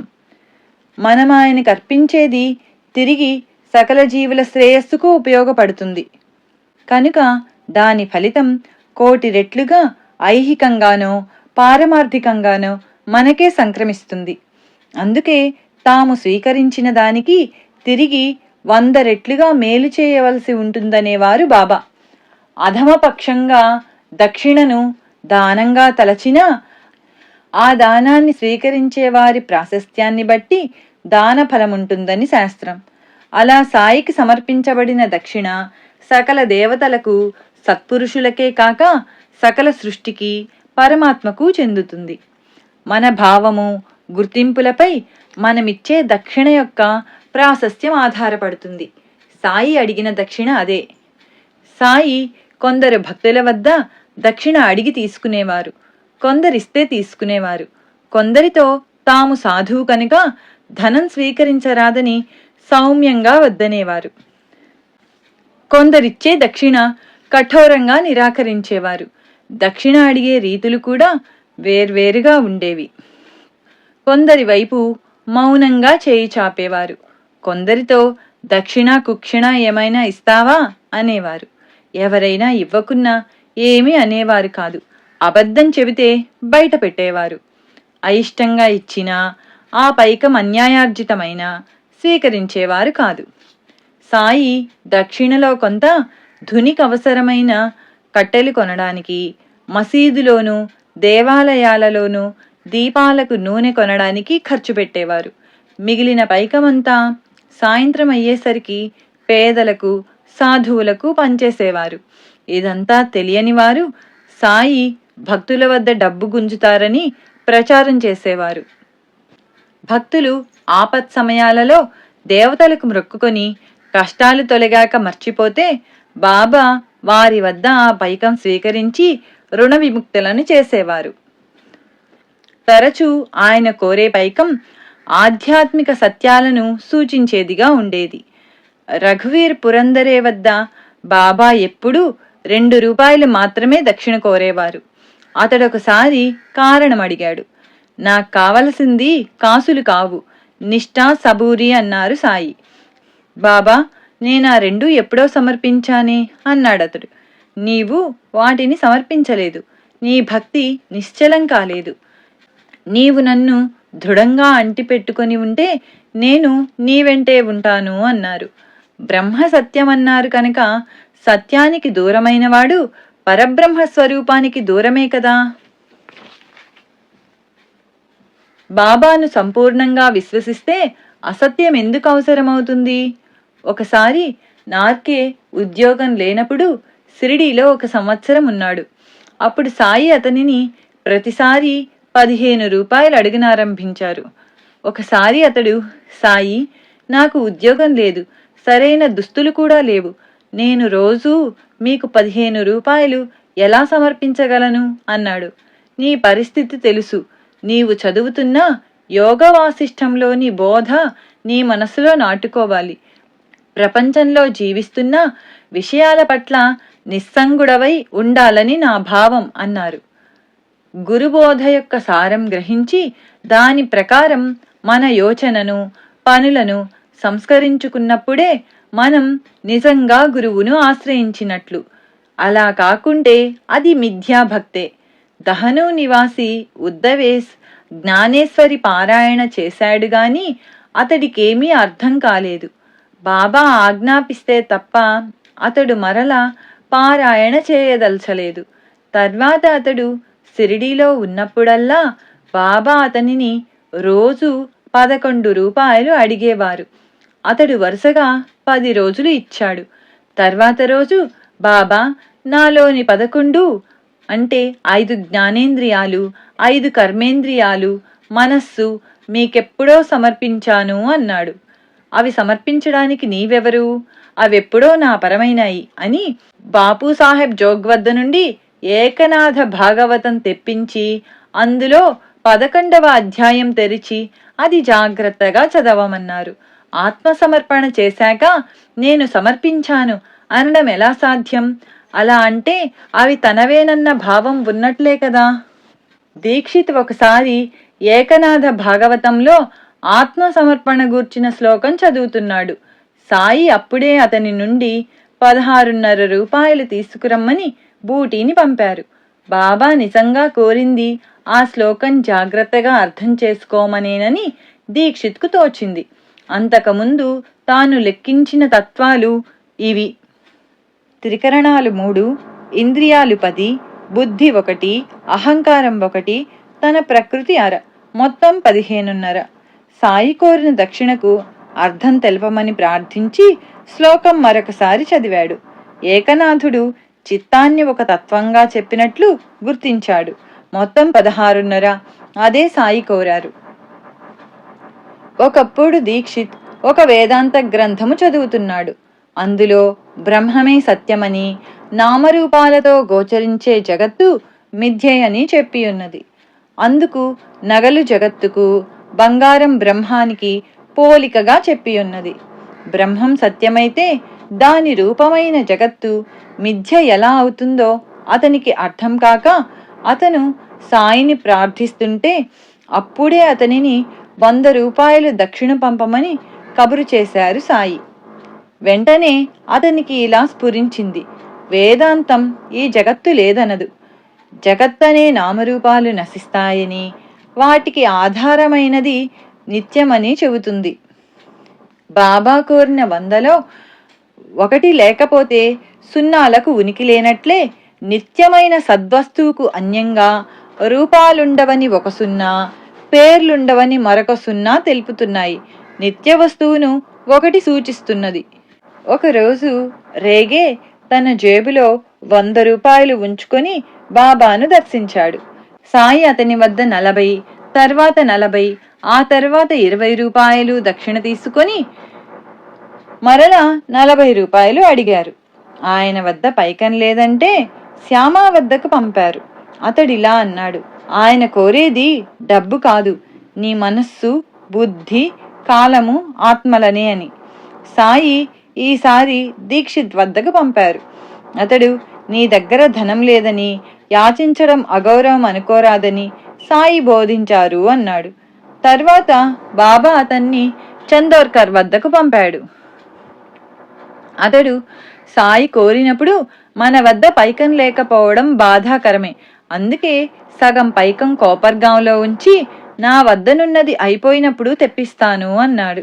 ఆ విషయం చెప్పగానే సాయి అతనిని పిలిపించి మొదట 40 రూపాయలు, తర్వాత 40 రూపాయలు, ఆ తర్వాత 20 రూపాయలు తీసుకున్నారు. అతడు కోపర్గాం నుంచి పైకం తెప్పించుకునేలోగానే మరలా దక్షిణ కోరారు సాయి. నానా సాహెబ్ చిన్నబుచ్చుకున్నాడు. భక్తి ప్రధానం కాని యుక్తి కాదని సాయి అతనికి తెలిపారు. ఒకప్పుడు తార్కాడ్ భార్యను 6 రూపాయలు కోరారు బాబా. అది విని ఆయన కోరినది అరిషడ్వర్గాలు విడవమని అన్నాడు తార్కాడ్. ఆమె మసీదుకు వెళ్ళినప్పుడు సాయి మరలా దక్షిణ కోరారు. తాను వాటిని సమర్పించానని చెప్పగానే ఆ స్థితి తొలగిపోకుండా చూసుకో అన్నారు. అలా భావం నిలిస్తేనే నిజంగా దక్షిణ సమర్పించినట్లు. సాయి బీవీ దేవ్ వద్ద దక్షిణగా 4 నవర్లు తీసుకొని కూడా 4 ఇచ్చినా బాబాకు చెందినది ఒక్కటే అన్నారు. భక్తుడెన్నిసార్లు తన అంతఃకరణ చతుష్టయం భగవంతునికి అర్పించినా ఆయనకు చెందేది ఆత్మ ఒక్కటే, ఒక్కసారే. ఒకప్పుడు మరికొంతమందితో పాటు రఘు అనే సాయి భక్తునికి కూడా జైలు శిక్ష విధించారు. అతడు వ్రాసుకున్న అప్పీలు మెమో చూచి చందోర్కర్, దీక్షిత్ మొదలగున వారు కేసు చాలా బలంగా ఉన్నదని, లాభం లేదని చెప్పారు. అప్పుడు సాయి అతనిని ధూమల్ వద్దకు పంపారు. నిజానికి ఎట్టి ఆశ లేకున్నా కేవలం సాయి ఆదేశంగా మాత్రమే ధూమల్ అహ్మద్ నగర్ మెజిస్ట్రేట్తో మాట్లాడాడు. నాటి రాత్రి రఘుకు కలలో సాయి కనపడి రేపు మీరంతా విడుదలవుతారు, ఏడవకండి అని చెప్పారు. ఆశ్చర్యం, క్రింది కోర్టులోని రికార్డు తెప్పించకుండానే ఆ కోర్టులో అప్పీలు గాని విచారణ గాని జరగకనే అది కేవలం గ్రామ తగాదాల వలన ఆరోపించబడిన నేరమని నిర్ణయించి మెజిస్ట్రేటు వారందరినీ విడుదల చేశాడు. ఇది న్యాయశాఖ చరిత్రలోనే అపూర్వం. రఘు 300 రూపాయలు ఫీజుగా ధూమల్కు చెల్లించాడు. వెంటనే ధూమల్ షిరిడీ వెళ్ళాడు. సాయి ఆ పైకమంతా దక్షిణగా తీసేసుకొని రఘు విడుదలైంది కేవలం తమ కృప వల్లనేనని సూచించారు. అలానే సాయి అతన్ని ఒకసారి 50 రూపాయలు దక్షిణ అడిగారు. అతని వద్ద పైకం లేదంటే సాఠేనడిగి తెమ్మన్నారు. అంతకుముందు సాఠే తన పెన్షన్ 50 రూపాయలు పెంచమని ప్రభుత్వానికి అర్జీ పెట్టుకున్నాడు. సాఠే సంతోషంగా 50 రూపాయలు ధూమల్కిచ్చాడు. ఆ రోజునే అతని పెన్షన్ పెంచుతూ ప్రభుత్వం ఆదేశించింది. భక్తుల బాధలు తొలగించడానికి కూడా బాబా దక్షిణ అడిగేవారు. ఒకసారి ఆయన అడిగితే ఒక పోలీస్ ఆఫీసరు తన వద్ద పైకం లేదన్నాడు. నీ పర్సులో 50 రూపాయలున్నాయి అన్నారు బాబా. అతడు ఆశ్చర్యంతో ఆ పైకం సమర్పించాడు. ఆయన కొద్ది మాత్రమే తీసుకొని మిగిలినది నీకు అవసరమవుతుంది అన్నారు. త్వరలో అతడు చిక్కుల పాలై వాటిని తొలగించుకోవడానికి ఆ పైకం ఖర్చయింది. కష్టాలు తీరాక అతడు ఆ మొత్తం సాయికి దక్షిణగా సమర్పించాడు. అతడు ఆ పని ముందే చేసి ఉంటే చిక్కులే వచ్చేవిగావు. ఒక భక్తుడు దక్షిణ ఇవ్వాలని 2 రూపాయలు వేరుగా జేబులో పెట్టుకున్నాడు గాని తర్వాత ఆయనకు 1 రూపాయి మాత్రం ఇచ్చాడు. సాయి నవ్వుతూ, ఎంత మోసం! మొదట ఈ ఫకీరుకని 2 రూపాయలు జేబులో పెట్టుకొని కూడా 1 రూపాయి మాత్రం ఇస్తారు. చాలినంత డబ్బు వేరే జేబులో ఉన్నది కదా అన్నారు. అతడు ఆశ్చర్యపోయాడు. సాయి కోరే దక్షిణ ఒక్కొక్కప్పుడు భవిష్యత్తును నిగూఢంగా సూచించేది. 5 గదులతో భవనం నిర్మించదలచి సాయిని దర్శించాడు దేవ్. అప్పుడు బాబా నేల మీద 25 గీతలు గీస్తూ గదికొక రూపాయి చొప్పున 25 రూపాయల దక్షిణ ఇవ్వు అన్నారు. అతడు సమర్పించాడు. ఆశ్చర్యం, అది 25 గదుల భవనమైంది. అలానే 1912లో ఒకరోజు పోలీస్ ఇన్స్పెక్టర్ సోమనాథ్ వద్ద సాయి 10 రూపాయల దక్షిణ తీసుకున్నారు. ఆ రోజు నుంచే అతని నెల జీతం 10 రూపాయలు పెంచినట్టు 6 నెలల తర్వాత అతనికి ప్రభుత్వం నుండి ఉత్తర్వు వచ్చింది. నాచ్నే శంకర్రావు నమస్కరించగానే బాబా 15 రూపాయలు దక్షిణ కోరారు. అతడు తన వద్ద డబ్బు లేదన్నాడు. వెంటనే సాయి 30 రూపాయలు ఇవ్వమన్నారు. అతడు తిరిగి అదే బదులు చెప్పాడు. సాయి 64 రూపాయలు కావాలన్నారు. వెంటనే అతడు, బాబా, మేము పేదవాళ్లము, అంత ఇవ్వలేము అని మొరపెట్టుకున్నాడు. అప్పుడు సాయి వారిని ఆ డబ్బు పోగు చేసి ఇవ్వమన్నారు. ఆయన భావమేమో వారికి తెలియలేదు. తర్వాత 1916లో బాబాకు జబ్బు చేసినప్పుడు ఆయనకు ఆరోగ్యం చేకూరాలని సప్తాహం అన్నదానాల కోసం నాచ్నే శంకర్రావు కూడా వసూళ్లు చేశారు. వారు సేకరించి పంపినది సరిగ్గా 64 రూపాయలు. సాయి పవిత్రుల వద్ద మాత్రమే దక్షిణ స్వీకరించేవారు. ఉంపుడు కత్తె నుంచుకొని సుఖరోగాలతో బాధపడేవాడొకడు షిరిడీ చేరి బాబాకు 50 రూపాయలు ఇవ్వబోయాడు. సాయి కోపంతో, నీ డబ్బు నాకొద్దు, నీ ఒకటి నుంచుకున్నావు కదా, ఆమెకివ్వు అన్నారు. అతడు సిగ్గుతో తల వంచుకొని వెళ్ళిపోయాడు. ఒకప్పుడు దక్షిణ విషయమై సాయి, నేనెవరి నుండైనా 1 రూపాయి దక్షిణ తీసుకుంటే దానికి 10 రెట్లు తిరిగివ్వవలసి ఉంటుంది.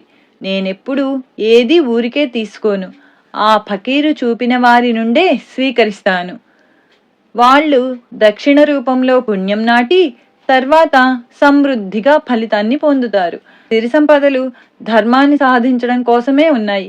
కేవలం సుఖాల కోసం వెచ్చిస్తే అది వ్యర్థమే. ఇది వరకు ధర్మం చేసి ఉంటేనే ఇప్పుడు సంపద పొందుతావు.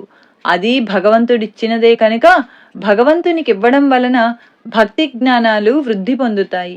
నేను మాత్రం చేసేదేమిటి, ఒకటి స్వీకరించి 10 రెట్లు ఇస్తున్నాను అన్నారు. శ్రీ సచ్చిదానంద సమర్థ సద్గురు సాయినాథ్ మహారాజ్ కీ జై. శ్రీ సాయి లీలామృతం అధ్యాయం 12 దక్షిణ సంపూర్ణం. శ్రీ సాయి లీలామృతం అధ్యాయం 13 సాయి సాంప్రదాయము. ఇహపర శ్రేయస్సు చేకూర్చే జీవిత విధానమే ధర్మం. సృష్టి మానవుల తత్వమెరిగిన మహనీయులు అన్ని దేశాలకు తగిన ధర్మం బోధించారు. ప్రకృతిలో ప్రతిదానికి వృద్ధి, క్షయము, పునరుద్ధరణ సహజమైనట్లే ధర్మానికి కూడా సహజం. కాలక్రమేణా ధర్మంలో మూఢాచారాలు చోటు చేసుకునడం వలన మతద్వేషాలు ఏర్పడ్డాయి. అందుకే ప్రతి యుగంలో వలనే ఈ యుగంలో కూడా నిజమైన ఆధ్యాత్మిక ధర్మం తెలిపి మూఢాచారాలు తొలగించడానికి బాబా అవతరించారు. శ్రీకృష్ణుడు, బుద్ధుడు, క్రీస్తు, మహమ్మదుల వలనే ఆయన మనకు ధర్మం తెలిపారు.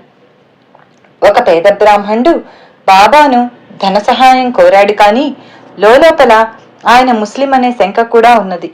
మొదట కొంతసేపు సాయి పట్టించుకోలేదు, కానీ చివరికి ఒక కాగితపు పొట్లమిచ్చి, దీనిని ఇంటికి తీసుకుపోయి నువ్వు బిడ్డలు తినండి, దారిలో విప్పి చూడవద్దు అన్నారు. అతడు తన ఊరికి బయలుదేరాడు. పోను పోను కుతూహలం ఎక్కువై చివరికొక కాలువ గట్టు చేరి ఆ పొట్లం విప్పి చూచాడు. అందులో పొట్టేలు మాంసం ఉన్నది. వెంటనే దానిని కాలువలో పారేశాడు. నీటికి తగలగానే ఆ మాంసం బంగారంగా మారి చూస్తుండగా మునిగిపోయింది. అతడు నిరాశగా తన పైపంచ ఆ కాలువలో పిండుకున్నాడు. అప్పుడందులో ఒక సన్నని బంగారు పోగు కనిపించింది. సద్గురువు యొక్క వేషభాషలు పట్టించుకోక ఆయనను విశ్వసించిన వాడే కృతార్థుడవుతాడు. నిత్య జీవితంలో మనోనిగ్రహం సాధించిన వారికి మాత్రమే ఉపవాసం ఇంద్రియ నిగ్రహం సాధించడానికి పనికొస్తుంది. మిగిలిన వారికి ఉపవసించినప్పుడు రుచుల మీదకు మనస్సు పోతుంది కనుక వ్యర్థమే కాక అనర్థం కూడా. అందుకే సాయి తన భక్తులను ఉపవసించనిచ్చేవారు కాదు. ఒకరోజు దాదా కేల్కర్తో ఆయన, ఇప్పుడు సిమోగా పండుగలు కదా, బిడ్డలను ఉపవసించనివ్వము అన్నారు. ఆయన మాటలు ఎవరికీ అర్థం కాలేదు. కొద్దిసేపట్లో శ్రీమతి గోఖలే షిరిడీ చేరి కేల్కర్ ఇంట్లో సామాను పెట్టి మసీదు చేరింది. అప్పుడు సాయి నెమ్మదిగా, ఈ ఉపవాసము తపవాసము ఎందుకు? దాదా కేల్కర్ ఇంటికి వెళ్ళి పోళీలు చేసి మనం తినాలి, దాదాకు అతని బిడ్డలకు పెట్టాలి అన్నారు. సరిగ్గా అదే సమయంలో కేల్కర్ భార్య బహిష్టు అయింది. ఇంట్లో వంట చేసేవారెవరూ లేరు కనుక శ్రీమతి గోఖలేనే ఆ ఇంట్లో వంట చేసి ఆ కుటుంబానికి పెట్టి తినవలసి వచ్చింది. నిజానికి ఆమె మొదట షిరిడీ వెళ్ళి సాయి సన్నిధిలో 3 రోజులు ఉపవసించాలనుకున్నదట. ఒకసారి దీక్షిత్ యావజ్జీవితము రాత్రి ఉపవసించాలని నిశ్చయించుకున్నాడు. నాటి సాయంత్రం అతడు మసీదు చేరగానే సాయి, రాత్రి భోజనానికి ఏమి చేయిస్తావు అన్నారు. మీరు ఏది చేయించమంటే అది అన్నాడు దీక్షిత్. మామూలే, రొట్టెలు కూర చేయించి అక్కడే నైవేద్యం పెట్టి నీవు తిను అన్నారు బాబా. బాబా, ఈరోజు అలానే చేస్తాను, రేపటి నుంచి నేను రాత్రి భోజనం చేయను అన్నాడు దీక్షిత్. బాబా అప్పుడేమీ మాట్లాడలేదు, కానీ రోజు సాయంత్రం అలానే హెచ్చరిస్తున్నారు. అంతటితో ఆ నియమం మానుకున్నాడు దీక్షిత్. ఒకరోజు అందరూ ఆరతికి మసీదుకు వెళ్ళినప్పుడు బల్వంతరాజ్ నేను వెళ్ళి భోజనం చేయమన్నారు బాబా. ఆ రోజు ఏకాదశి. సాటి భక్తులిద్దరూ ఉపవసిస్తూ ఉంటే తాను తినడం బాగుండదని అతడు ఆ రోజు భోజనం చేయనన్నాడు. నిజానికి అతడు ఎన్నడూ ఉపవసించడు. బాబా అతని సహచరులను చూపి, వీరు పిచ్చివాళ్లు, నీవైనా వాడాకి పోయి భోజనం చేసిరా అన్నారు. వంటవాడు చికాకు పడి, ఆరతి అయితే గాని భోజనం పెట్టనన్నాడు. నాచనే మసీదుకు రాగానే, భోజనం చేశావా అన్నారు బాబా. అతడు జరిగినది చెప్పక, ఆరతి అయ్యాక తింటానన్నాడు. బాబా పట్టుదలగా, భోజనమయ్యాకనే ఆరతి జరుగుతుంది అన్నారు. వంటవాడు వడ్డించక తప్పలేదు. భోజనం తర్వాత నాశనే చేత తాంబూలం తినిపించారు బాబా. శ్యామ తరచుగా ద్వారకలో 50 కోట్ల మంది యాదవులు ఉండేవారని, రామునికి యుద్ధంలో సహాయంగా 1 కోటి మంది వానరులు ఒక చోట చేరారని వ్రాశారు. అది నిజమేనా అని అడిగితే సాయి, నిజమే, రాముడు కృష్ణుడు అవతరించింది కూడా నిజమే, వారంతా చీమల పుట్టల్లా ఒకరిపైనొకరు చేరారు అన్నారు. అతడు చూచినట్లే చెబుతున్నారే అంటే ఆయన, అవును చూచాను, నాకు నీకు ఎన్నో జన్మలు గడిచాయి, నాకన్నీ గుర్తున్నాయి, నీకు లేవు.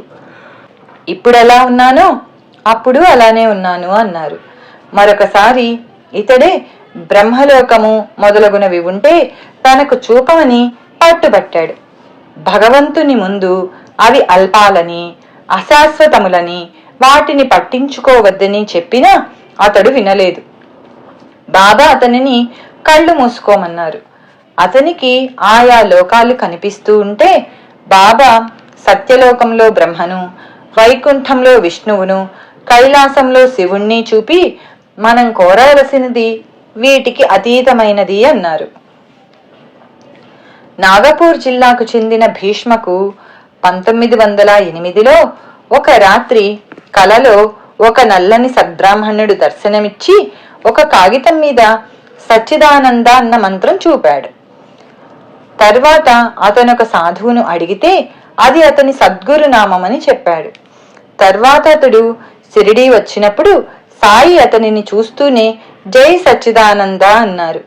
అతను ఆశ్చర్యపోయి తనకు స్వప్న దర్శనమిచ్చిన గురువు వీరేనేమో అనుకున్నాడు. కాని వారు వైష్ణవులు, సాయి ముస్లిం కదా అని శంకించాడు. ఒకరోజు సాయి, మేమే సర్వత్రా సంచరిస్తున్నాం.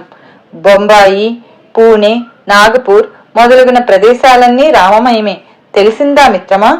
నీవు 5 లడ్డూలు ఇవ్వాలి అన్నారు. మరురోజు తెల్లవారగాని అతని హృదయంలో కవిత పెళ్ళుబికి వెంటనే 2 పాటలు వ్రాశాడు. కాని ఆపై ఒక్కటి కూడా నడవలేదు. వాటిని సమర్పించగానే సాయి అతనినే పాడి వినిపించమన్నారు. అతడు పాడాక అతని తలపై చేయి పెట్టి ఆశీర్వదించారు. అతనికి మళ్లీ స్ఫూర్తి కలిగి మరి 3 పాటలు వ్రాసి ఆయనకు వినిపించాడు. అవే మొదటి షిరిడీ హారతులు. సాయి ఇలా కోరి తమ తపశక్తి ధారపోసి వ్రాయించుకొని దక్షిణగా తీసుకున్నవి. తర్వాత దాసగను, మాధవులు మరికొన్ని పాటలు చేర్చి నేటి షిరిడీ హారతులు కూర్చారు. అందుకే భావమెరిగి వాటిని పాడుకొనడం ఎంతో శ్రేయస్కరం. మన శాస్త్రాలను బాబా చక్కగా వివరించారు. శ్రోత్రియుడు నానా చందోర్కర్ తనకు భోజన సమయంలో తరచుగా అతిథులు దొరకడం లేదన్నాడు. బాబా అన్నారు, నానా, శాస్త్రాల్లో పొరపాటు ఏమీ లేదు. వాటిని నీవే సరిగ్గా అర్థం చేసుకోలేదు. అతిథి అంటే మానవుడే కాదు, భోజన సమయానికి వచ్చిన ఏ ప్రాణి అయినా అతిథే. క్రిమికీటకాదుల నుండి మానవుల వరకు నిజంగా లభించిన అతిథులను నువ్వు గుర్తించడం లేదు. కాకబలికి బయట సమృద్ధిగా అన్నం విడిచిరా. ఏ ప్రాణిని పిలువవద్దు, తరమవద్దు. ఏ ప్రాణి వచ్చిందన్నది పట్టించుకోవద్దు. అలా చేస్తే లక్షలాది అతిథులను ఆదరించినట్లే. ఏ విషయంలో అయినా కొంతవరకు జాగ్రత్త అవసరమే, సహజమే. కానీ సర్వానికి కర్త భగవంతుడేనని, సద్గురు అనుగ్రహాన్ని మించినది ఏదీ లేదన్న సత్యాన్ని అది మరిపించకూడదు. అది పిరికితనంగా, మూఢనమ్మకంగా మారకూడదు. ఒకప్పుడు షిరిడీ పరిసరాల్లో కలరా వ్యాపించింది. పక్క గ్రామాలతో సంబంధం లేకుండా ఆ గ్రామస్తులు జాగ్రత్త పడ్డారు. మంచిదే. కానీ ఊరిలోకి కట్టెల బండి ప్రవేశించడం అశుభమని నమ్మి నిషేధించి దాన్ని ఉల్లంఘించిన వారికి జరిమానా ప్రకటించారు. ఇంతలో ఆ ఊరు సమీపించిన కట్టెల బండిని సాయియే పిలిచి మసీదులో ధునికి కట్టెలు వేయించారు. ఎవరూ ఆయనకు ఎదురు చెప్పలేదు. ధర్మం ఉల్లంఘించమని సద్గురువు ఎన్నడూ చెప్పడు. మనకు ధర్మ సూక్ష్మం అర్థం కాక అలా అనిపించవచ్చు. శాస్త్రవాక్యాన్ని విడిచి ఆయన ఆజ్ఞనే పాటించమని ధర్మశాస్త్రము, ఆధ్యాత్మ విద్య చెబుతాయి. కారణం ధర్మాలన్నీ సద్గురు కృపను ప్రసాదించేవే. అయితే ఆయన యందు దృఢ విశ్వాసమున్న వారికే ఉత్తమ ఫలితం లభిస్తుంది. సద్గురువును తాము పూర్ణంగా విశ్వసించామని భ్రమించి ఆయన తమను కరుణించలేదని భక్తులు వాపోతారు. అందుకని అప్పుడప్పుడు సద్గురువు వారి విశ్వాసం ఎంతటిదో వారికి నిరూపిస్తుంటారు. ఒకరోజు ఒక కృషించిన ముసలిమేక మసీదులోకి వచ్చింది. బడే బాబాను పిలిచి, నీవు ఆ మేకను ఒక్క దెబ్బతో నరుకు అన్నారు సాయి. అది తన వల్ల కాదని చెప్పి అక్కడి నుండి వెళ్లిపోయాడు బడే బాబా. శ్యామాను పిలిచి రాధాకృష్ణ ఆయి వద్ద నుంచి కత్తి తెచ్చి ఆ మేకను నరకమన్నారు సాయి. ఆమె మొదట తెలియక కత్తి పంపింది గాని ఎందుకో తెలిసి తిరిగి తెప్పించుకున్నది. శ్యామ కూడా వేరొక కత్తి తెస్తానని వెళ్లి తిరిగి రాలేదు. సాయి అలానే దీక్షిత్ను ఆజ్ఞాపించారు. అతడు కత్తి తెచ్చాడు. కాని సాయి కేవలం తన భక్తిని పరీక్షిస్తున్నారని తలచి వెనకాడుతుంటే మేకను నరకమని ఆజ్ఞాపించారు. సరిగ్గా అతడు నరకబోయే సమయానికి వారించి దానిని విడిచిపెట్టు, నేనే చంపుతాను, కానీ మసీదులో కాదు అన్నారు సాయి. ఆ మేక కొన్ని అడుగులు బయటకు నడిచి చచ్చి క్రింద పడింది. దాదా కేల్కర్ ఆచారపరుడు. ఒకప్పుడు అతనికి పైకమిచ్చి మాంసము తెమ్మన్నారు బాబా. ఆ సద్బ్రాహ్మణుడు నిస్సంకోచంగా బయలుదేరాడు. అప్పుడు సాయి అతనిని వారించి మరెవ్వరినైనా పంపమన్నారు. తర్వాత అసలు మాంసమే అవసరం లేదన్నారు. మరొకప్పుడు ఆయన వంట చేస్తూ అతనిని పిలిచి మాంసపాల ఎలా ఉన్నదో చూడు అన్నారు. అతడు చూడకుండానే బాగానే ఉన్నది అన్నాడు. చూడకుండానే బాగుందంటావే, మూత తీసి చూడు అంటూ సాయి అతని చేతిని గుండిగలోనికి తోసి గరిటితో కొంచెం పళ్ళెంలో వెయ్యి, ఆచారం గురించి భయపడకు అని అతనిని ప్రేమగా గిల్లారు. ఇటువంటి విషయాలలో సాయి ముస్లిం భక్తులను కూడా విడిచిపెట్టలేదు.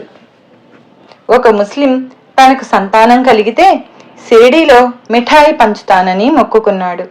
అతని కోరిక ఫలించింది. అతడు షిరిడీ చేరి మిఠాయి పంచడానికి బాబా అనుమతి కోరాడు. ఆయన నవ్వి మారుతి ఆలయంలో పంచమన్నారు. అతడు నివ్వెరపోయి, నేను ముస్లింని కదా, అదెలా సాధ్యం అన్నాడు. బాబా నవ్వుతూ, ఇటీవల వారికి జరిగిన యుద్ధంలో మారుతి అల్లాను ఓడించాడు అని ఉగ్రులై, ఏం ముస్లింవిరా నువ్వు, ఆలయంలో మిఠాయి పంచుపో అని గద్దించారు. సర్వగతుడైన భగవంతునిపై భక్తికి మతభేదం ఆటంకం కాదని వారి భావం. అతడు బాబా ఆజ్ఞను పాటించాడు. నైజాం రాష్ట్రానికి చెందిన ఒక ముస్లిం మత ప్రముఖుడు షిరిడీ వచ్చి మసీదులో అగ్నిహోత్రము, దంటలు మొదలగునవి ఉంచడం గురించి బాబాతో, ఇది ముస్లింలైనా మీకు తగదు, అల్లా మిమ్ము సహించడు అన్నారు. సాయి ఉగుర్లై, నీవు అసలు ముస్లింవేనా? నీకు నమాజ్, షరియత్, ఖురాన్లు తెలుసా? ముస్లింలు మాత్రమే దేవుని చేత సృష్టించబడ్డారా? తక్కిన వారిని ఎవరికైనా జీతానికి అప్పగించారా? వారి చావు పుట్టుకలు, ఆకలి దప్పుల్లో ఏమైనా భేదమున్నదా? అసలైన ఇస్లాం నాకు తెలుసు, భగవంతుని శక్తిని రుజువు చేయగలవాడే ముస్లిం అన్నారు. ఆ ఖాజీ సాయంత్రం వరకు మౌనంగా మసీదు ముంగిట పచార్లు చేసి బాబాకు మోకరిల్లి తనను అనుగ్రహించమని కోరాడు. అతనిని 3-4 రోజులు తమ దగ్గరుంచుకొని ఆశీర్వదించి పంపారు బాబా. ధర్మాచరణ, భగవంతునికి శరణాగతి మాత్రమే ఇస్లాం ధర్మమని ఖురాన్ చెబుతుంది. సాయి మతమౌఢ్యాన్ని నిరసించేవారు. భక్తులు ఆయనను మొదట పూలతో మాత్రమే పూజించేవారు. ఒక్క మహల్సాపతి మాత్రమే ఆయన కంఠానికి చందనమద్దేవాడు.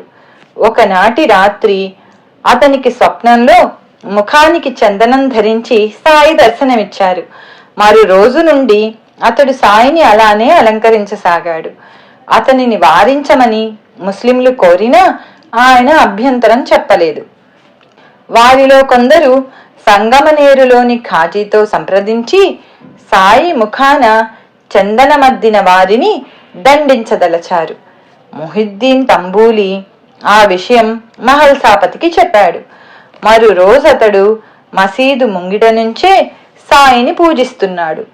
సాయి అతనిని లోపలికొచ్చి, నా ముఖాన చందనమద్దు, ఎవరడ్డొస్తారో చూస్తాను అని గద్దించారు. ఆ ముస్లింలు భయపడి వెళ్లిపోయారు. హిందువులు నిర్భయంగా తమ మతానుసారం సాయిని ఆరాధించసాగారు. వేరు మతాల వారికి దైవం వేరైతే మతం మార్చుకోవడం ద్రోహం, లజ్జాకరం. దైవం ఒక్కడే అయితే మతం మార్చుకోవడం అనవసరం. ఒక హిందూ యువకుణ్ణి ముస్లింగా మార్చి గర్వంగా బాబాకు చూపాడు బడే బాబా. సాయి ఉగ్రులై ఆ యువకుని చెంప మీద కొట్టి, నీ అబ్బను మార్చుకున్నావట్రా అన్నారు.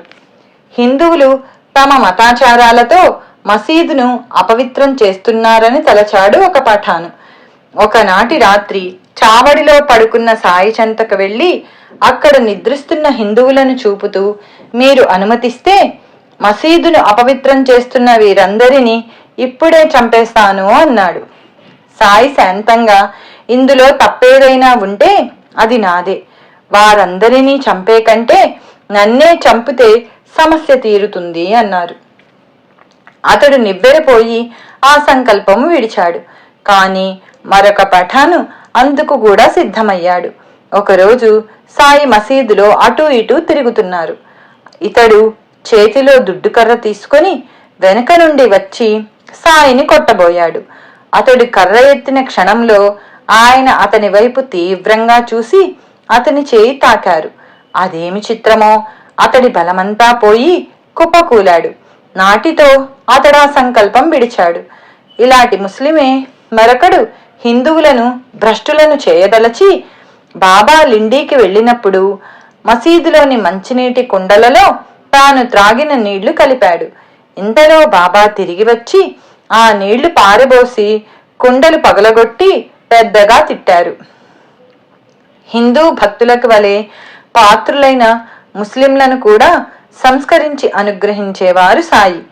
ఎన్నోసార్లు మక్కా యాత్ర చేసిన ఒక ముస్లిం హాజీ సిద్దిక్ సాల్కే సిరిడి వచ్చాడు. అతనిని చూస్తూనే బాబా ఉగ్రులై 2 నెలల వరకు అతనిని మసీదులో ప్రవేశించనీయలేదు. ఒకరోజు శ్యామ అతని తరపున ప్రార్థిస్తే ఆ హాజీ బార్వే బావి దగ్గరకు సన్నని కాలిబాటన వస్తాడా అన్నారు బాబా. హాజీని అడిగితే అతడు వస్తానన్నాడు. అది విని సాయి 4 వాయిదాలలో 40,000 చెల్లిస్తాడా అన్నారు. శ్యామ అడిగి వచ్చి అతడు 40 లక్షలైనా ఇవ్వడానికి సిద్ధమేనని చెప్పాడు. ఈసారి ఆయన, మేమొక మేకను కోస్తాము, అతడికి తల, పిరుదులు, వృషణాలు ఏది కావాలో కనుక్కో అన్నారు. బాబాగారి మట్టి కుండలోని చిన్న రొట్టె ముక్క చాలు అని కబురు చేశాడు హాజీ. అది విన్న సాయి పట్టరాని ఆవేశంతో మసీదులోని పాత్రలన్నీ బయటపడవేసి కఫ్నీ చేతులు పైకి మడుచుకుంటూ కోపంగా హాజీ వద్దకొచ్చి, ఇక్కడున్నది ఎవరనుకున్నావు? మక్కా యాత్ర చేశానని గర్వమా? ఖురాన్ అలా చెప్పిందా? అంతా చేసి నీవు నన్నెరగవు అన్నారు. హాజీ భయంతో వణికిపోయాడు. బాబా మసీదుకు తిరిగి వచ్చి తమ వద్దనున్న పైకంతో పండ్లు కొని హాజీకి పంపి 50 రూపాయలు కూడా ఇచ్చారు. నాటి నుండి అతడు మసీదు ప్రవేశించడానికి సాయి అనుమతించారు. ఆయన చెప్పిన మేక శరీరంలోని భాగాలు ధర్మార్థ కామాలు. హాజీ కోరినది సాయి నిత్యం అనుభవించే మోక్షం. సాయి పాత్రలోని చిన్న రొట్టె ముక్క కోరడంలో హాజీ గురుచిష్టం కోరాడు. సాయి చెప్పిన కాలిబాట కఠోరమైన సాధన. 40,000 అంతఃకరణ చతుష్టయం. కానీ అవి మొదట తాను హాజీననే గర్వంలో చిక్కుకున్నాయి. అతడు తమను శరణు పొందాకనే సాయి కోపంతో అతని గర్వం అణచడం సరి అయిన గురువుల పద్ధతి. అది నెరవేరగానే తమ సంతోషానికి సంకేతంగా సాయి పండ్లు కానుక ప్రసాదించారు. ఇలానే హిందువులను కూడా సంస్కరించారు సాయి. బల్వంత్ నాష్నే 1915లో ఒకనాటి రాత్రి 8 గంటలకు సాయిని దర్శించి ముక్తి మార్గం చెప్పమని ప్రార్థించాడు. దేవపూర్ వెళ్లి అక్కడ అనాదిగా మీ పూర్వీకులు అర్చిస్తున్న శిలలను ఆశ్రయించు అన్నారు సాయి. అతనికేమీ అర్థం కాలేదు. ఇంటికి వెళ్ళాక నిజంగానే వారి పూర్వీకులు దేవపూర్లో కొన్ని విగ్రహాలను పూజించేవారని అతని తండ్రి చెప్పాడు. 5 తరాలకు ముందు వారి పూర్వీకుడు బాబా ప్రయాగ్ తమ 70వ ఏట సంతానం కోసం ఏకనాథుని శిష్యుడైన బాబా భాగవత్ అనే మహాత్ముని త్రయంబకేశ్వరంలో దర్శించాడు. ఆయన ఆశీస్సులతో కలిగిన పసిబిడ్డను దేవపూర్ తీసుకువెళ్లి జ్ఞానేశ్వరి వ్రాతప్రతి చేతిలో పెట్టారు భాగవత్. వంశం నిలబడితే ఆ వంశస్థులు భాగవత్ వంశస్థుల నుండి ఉపదేశం పొందుతామని ఆ పూర్వీకుడు మొక్కుకున్నాడు. ఇదంతా సాయికి తెలియడమే ఆశ్చర్యం. అయినా చాలా సంవత్సరాలకు నాచ్నే 1927లో నాను మహారాజ్ అనే 15 సంవత్సరాల మహాత్ముని దర్శించాడు. ఆయన దేవపూర్ వెళ్ళావా అన్నారు. నాచ్నే ఆశ్చర్యపోయి, ఆ గురువంశంలో నాకంటే పెద్దలెవరూ లేరని వెళ్ళలేదు అన్నాడు. అయితేనేం, నా గురువు శ్రీదోయ్ పోడే నాకంటే చిన్నవారు, నీ గురువు పేరు భాగవత్ అన్నారా మహాత్ముడు. నాచ్నే త్వరలో దేవపూర్ వెళ్ళి ఉపదేశం పొందాడు. సంవత్సరం తరువాత నాను మహారాజ్ బొంబాయికి వస్తున్నారని తెలిసి స్టేషన్కు వెళ్ళాడు నాచ్నే. నాను మహారాజ్ అతనికి తమ గురువైన 8 సంవత్సరాల శ్రీపాదదోయ్ పోడే గారిని చూపారు. తర్వాత ఈ శ్రీపాదుడు కొంతకాలం గుంటూరులో మెట్రిక్ చదివారట. శ్రీ సచ్చిదానంద సమర్థ సద్గురు సాయినాథ్ మహారాజ్ కీ జై. శ్రీ సాయి లీలామృతం అధ్యాయం 13 సాయి సాంప్రదాయం సంపూర్ణం. శ్రీ సాయి లీలామృతం అధ్యాయం 14 జన్మాంతర జ్ఞానం. శ్రీ సాయి వంటి సద్గురువు లభించిన ఆయన కృపతో 1-2 జన్మలలో తరించగల ధీరులు ఎంతో అరుదు.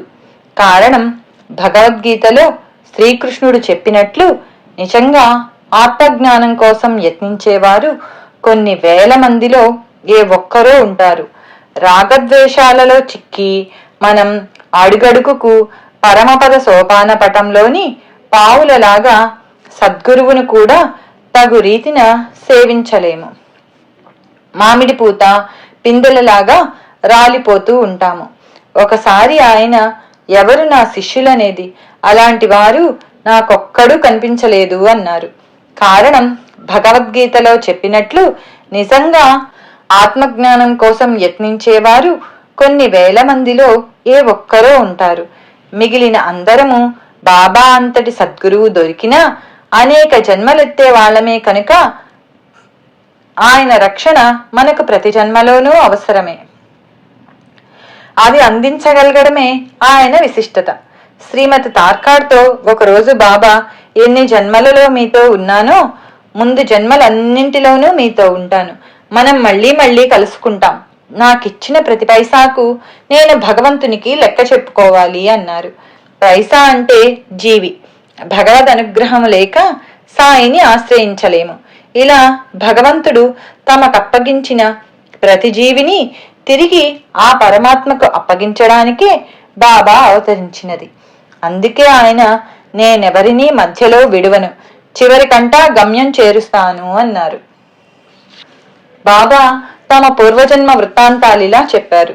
నేనొకప్పుడు గుడ్డలు, తలపాగా, పట్టు వస్త్రాలు, తివాచీలు నేసేవాణ్ణి. ఇన్ని పనులు చేసినా తిండి కూడా గడిచేది కాదు. బాల్యంలో నేను శాలువలు నేసేవాణ్ణి. నా నేర్పరితనానికి మెచ్చి నా తండ్రి 5 రూపాయలు బహూకరించారు. నేనొకసారి బాల్యంలో వృత్తికై అన్వేషించి భీడ్ అనే ఊరిలో జరీ అంచు వస్త్రాలు నేసే పని సంపాదించాను. నా ఫకీరు మంచితనం వల్ల నేనెప్పుడూ ఆ పనిలో విసుగొందలేదు. నలుగురి పని ఒక్కడనే చేసేవాణ్ణి. ఒకడు రోజుకు 50 రూపాయలు, మరొకడు 100 రూపాయలు, ఇంకొకరు 150 రూపాయలు విలువ చేసేవి నేస్తే నేను 600 రూపాయలు విలువ చేసే వస్త్రాలు నేశాను. యజమాని సంతోషించి ప్రేమతో ఇతరుల ఎదుట నన్ను ప్రశంసించి నాకు చక్కటి దుస్తులు, తలపాగా, శాలువా బహూకరించారు. నేను వాటిని వాడుకోక ఇతరులకు ఇచ్చాను. భగవంతుడిచ్చేది నశించదు, మానవులిచ్చేది నిలవదు. ఆయనే ఒకసారి, నేను ముందు జన్మలో కబీరును, నూలు వడికేవాడిని అన్నారు. కబీరు సద్గురువుగా అవతరించి యోగ సాధనకు సంకేతంగానే ఆ వృత్తి చేశారు. గురుసేవను, ఆ వృత్తిని కూడా త్రికరణ శుద్ధిగా మరెవరూ చేయలేనంతగా చేసి గురువు అనుగ్రహంతో సాటి లేని పూర్ణత్వాన్ని సాధించామని సాయి భావమేమో. ఒకటి మాత్రం నిశ్చయం, ఆయన ఎన్నో జన్మల కిందటనే మహనీయుడిగా ఉన్నారు. నేనొకప్పుడు 4,000 మందిలో ఉండగా ఆ ప్రాంతంలో అంటువ్యాధి చెలరేగింది. భయపడిపోతున్న ఆ జనంతో, నేను బ్రతికుండగా మీలో ఎవ్వరినీ మరణించనివ్వను అని అభయమిచ్చి రక్షించాను అని ఆయనే చెప్పారు. కొన్ని జన్మలలో వారు కూడా మహనీయులను సేవించారు. షిరిడీలో ఇప్పుడు ఈ మసీదున్న చోట ఒకానొకప్పుడు ముజాఫర్ షా అనేవారు ఉండేవారు. వారి అబ్బాయికి మైళ్ళ కొద్దీ భూసంపద ఉండేది. నేను ఆయనకు వంట చేసి పెట్టేవాణ్ణి. ఇప్పుడు ధుని ఉన్న చోటే వారు మరణించారు అని ఆయన చెప్పారు. పూర్వజన్మలలో కూడా సాయి విస్తారంగా పర్యటించేవారని, ఆయనకు వృక్ష వైద్యం వంటి విద్యలెన్నో తెలిసినట్లు అర్థమవుతుంది. ఒకప్పుడు ఆయన చిన్నతనంలో నేను జాల్నా నుండి చాలా దూరం నడిచాక దారిలో ఒక మామిడి చెట్టు కనిపించింది. దాని పిందెలన్నింటికీ పురుగులు పట్టి ఉన్నాయి. నేను దాని బోదెకు ఇనుప మేకు కొట్టాను. దానితో ఆ దోషం పోయింది అన్నారు. ఈ జన్మలో కూడా లెండీలో ఆయన ఒక రావి మొక్క, 2 వేప మొక్కలు నాటారు.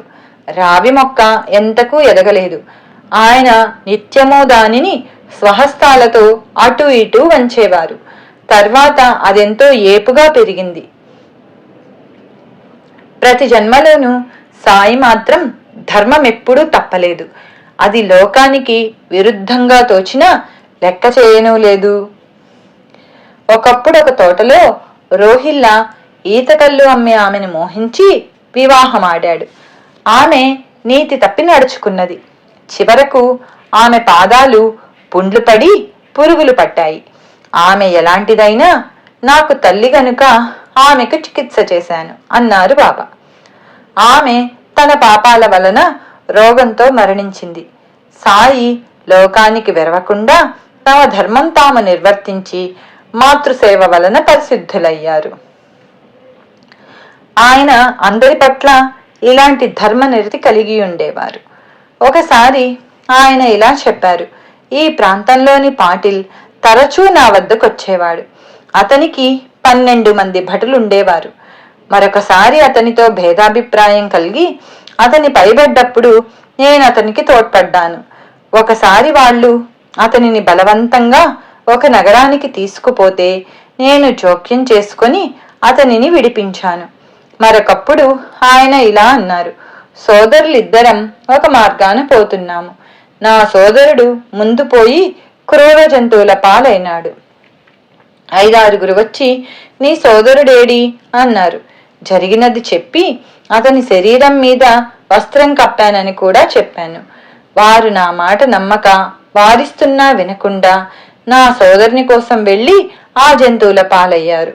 తర్వాత స్థూలకాయురాలైన ఒక స్త్రీ కూడా నా సోదరుని వెదుకబోయింది. ఆమెకు అదే గతి పట్టింది. ఆమె శవం మీద గుడ్డ కప్పి ముందుకు సాగిపోయాను. జ్ఞానం కావలసిన వారు ముందుకు పోతారు గాని ముందుకు పోవాలి అని ఆరాటపడేవారు సిద్ధుల కోసం ప్రాకులాడేవారని అర్థం. అలాంటి సాధకులెందరో సిద్ధులనే క్రూర మృగాలకు బలయ్యారు. ఆయన మాత్రం తొందరపడక భద్రంగా ముందుకు సాగిపోయారు. వారు హెచ్చరించిన ఆ సాధకులు వినలేదు. ఇది పారమార్థికమైన కథ. జన్మాంతరాలలో సాధకావస్థలో ఆయన కూడా పొరబడి తప్పులు చేసి తర్వాత తామ తప్పు దిద్దుకున్నామని చెప్పారు. నా తండ్రికి ధనపు రాసులుండేవి. నేను వాటిలో ఒక దానిపై కూర్చొని పెద్ద పామునయ్యాను. కొంతకాలం తర్వాత ఆ ధనం విడిచిపెట్టి తిరిగి మానవ రూపం పొందాను. అంటే అంతకుముందు జన్మలలో ఆయన సిరి సంపదలపై కోరికతో పుణ్యకార్యాలు చేసి మరో జన్మలో శ్రీమంతుడిగా పుట్టి వాటి మీద వ్యామోహం కలిగి ఉన్నారు. అదే ధనపు రాశి మీద కూర్చోవడం అంటే. అప్పుడు ఆ ధన వ్యామోహము గర్వాల వలన సాటి వారికెంతో హానికరంగా పాములాగా అయి కొన్ని జన్మలు హీన జన్మలెత్తారు. పరమపద సోపాన పటంలో మన బలహీనతలను పాముల్లాగా చిత్రించేది ఇందుకే. అయినా చివరకు తన తప్పు గ్రహించి ధనాన్ని త్యజించారు. అంటే సిరి సంపదలను దాన ధర్మాలకు వినియోగించారు. ఇటువంటి కథలెన్నో శ్రీ సాయి ప్రబోధామృతంలో చూడవచ్చు. శ్రీ సాయి భక్తుల గత జన్మల వృత్తాంతాలు కూడా చెప్పేవారు. తమను బాబా జన్మ జన్మల నుండి కాపాడుతున్నారని తెలిస్తే భక్తులు కృతజ్ఞతతో ఆయనకు మరింత సన్నిహితులవుతారు కదా. శ్రీమతి ప్రధాన్కు బాబు జన్మించడానికి సంవత్సరం ముందే భక్తులతో బాబా ఆమె బాబుకు తల్లి అనసాగారు.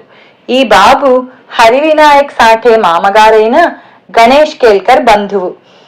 ఒకసారి అతనికి బాబా స్వప్న దర్శనమిచ్చి పిలవడం వలన అతడు ఇల్లు విడిచి కాలినడకన షిరిడీ చేరి బాబాను దర్శించాడు. తర్వాత ఇతడు కోపర్గాం మరియు యవలా గ్రామాలకు సర్వేయర్ అయ్యాడు. ఇతని పై అధికారి లిమయే, సాఠేకు క్రింది ఉద్యోగి.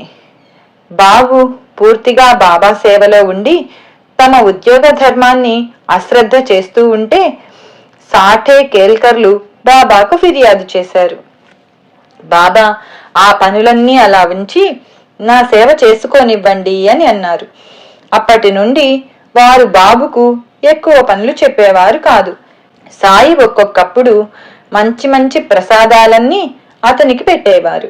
1910లో ఒకసారి ఆయన బాబు విషయంలో జాగ్రత్త తీసుకో అని కేల్కర్ను హెచ్చరించారు.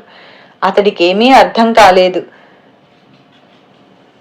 కొద్ది రోజులలో బాబుకు తీవ్రమైన జ్వరం వచ్చింది. ఒకరోజు కేల్కర్తో బాబు ఇంకా జీవించే ఉన్నాడా అన్నారు బాబా. కొద్ది రోజులలో బాబు షిరిడీలోనే తన 22వ ఏటా చనిపోయాడు.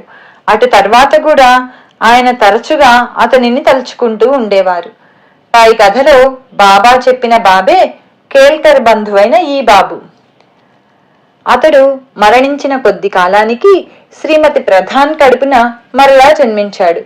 4 మాసాల ఆ బిడ్డనెత్తుకొని సాయి ఎంతో ప్రేమగా, బాబు ఎక్కడికెళ్ళావు, నేనంటే విసుగు పుట్టి వెళ్ళిపోయావా అన్నారు.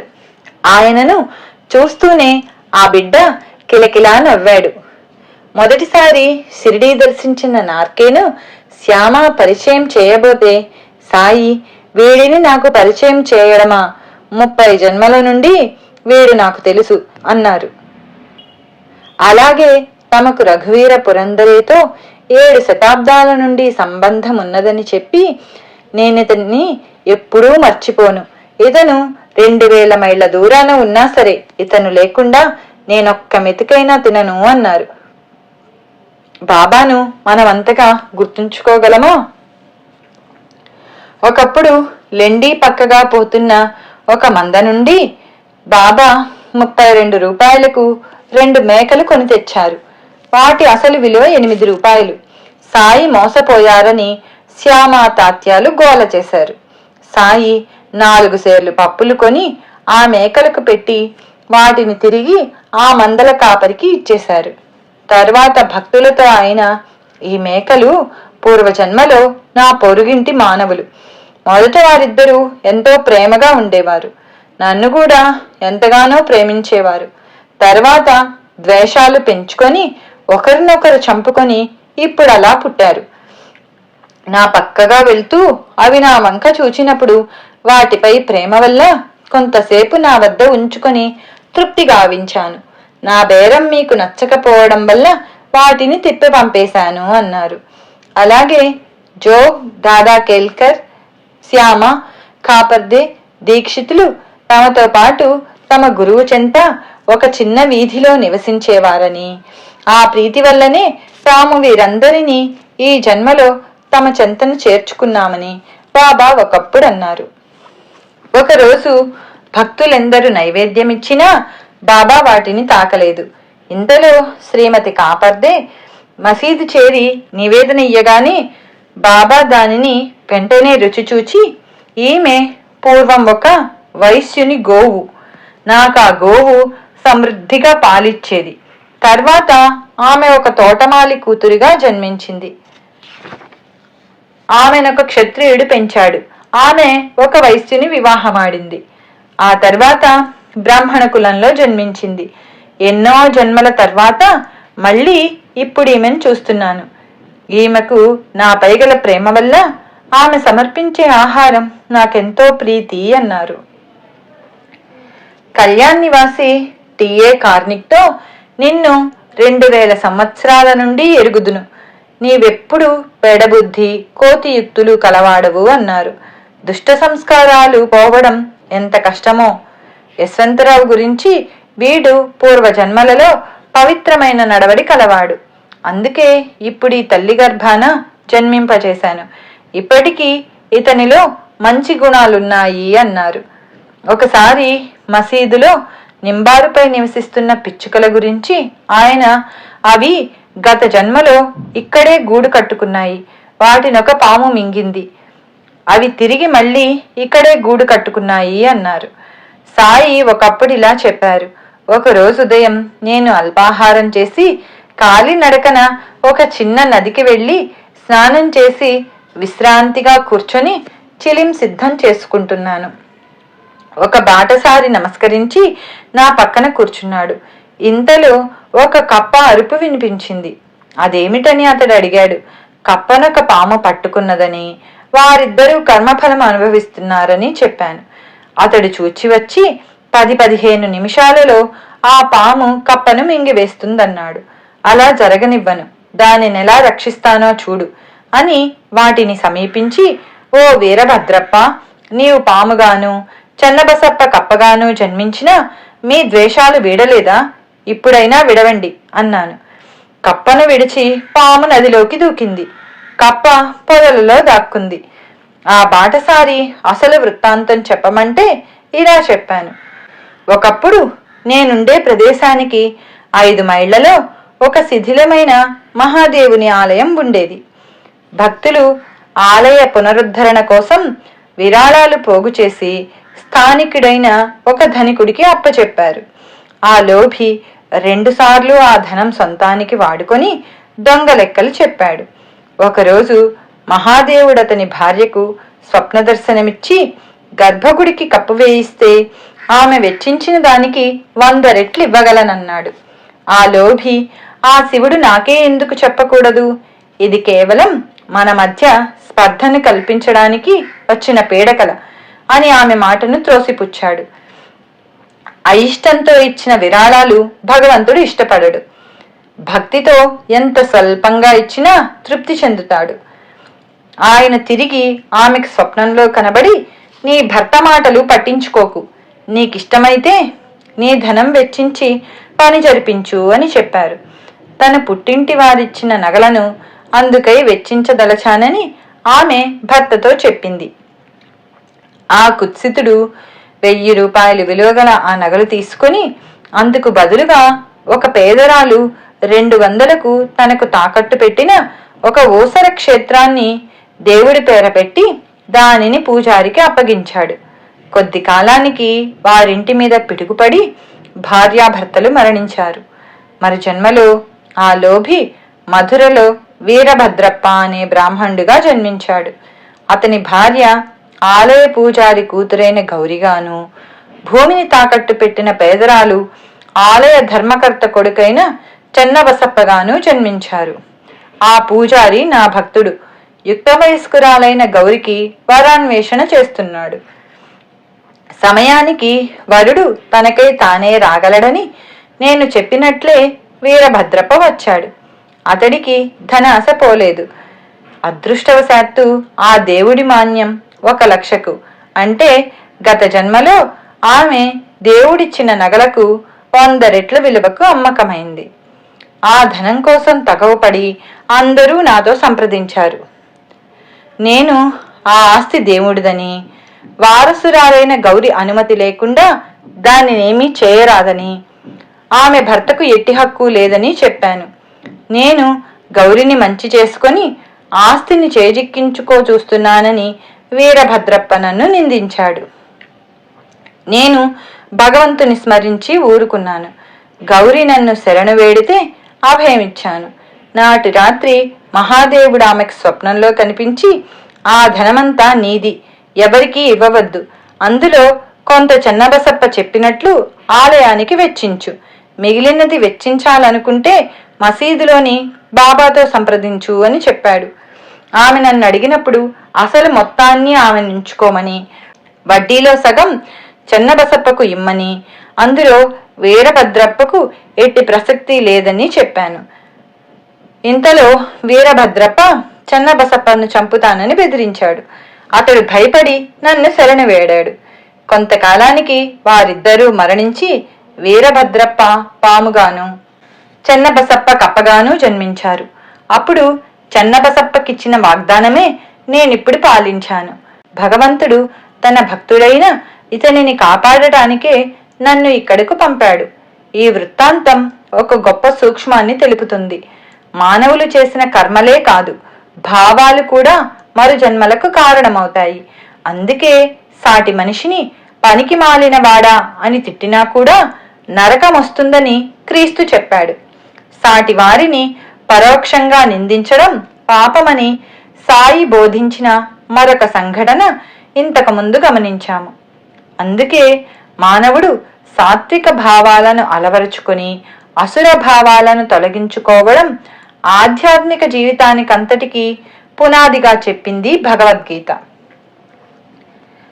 ఈ సచ్చిదానంద సమర్థ సద్గురు సాయినాథ్ మహారాజ్ కీ జై. శ్రీ సాయిలీల అమృతం అధ్యాయం 14 జన్మాంతర జ్ఞానం సంపూర్ణం. 4వ సప్తాహంలో 3వ రోజు పారాయణ 10వ అధ్యాయం నుండి 14వ అధ్యాయం వరకు సంపూర్ణం.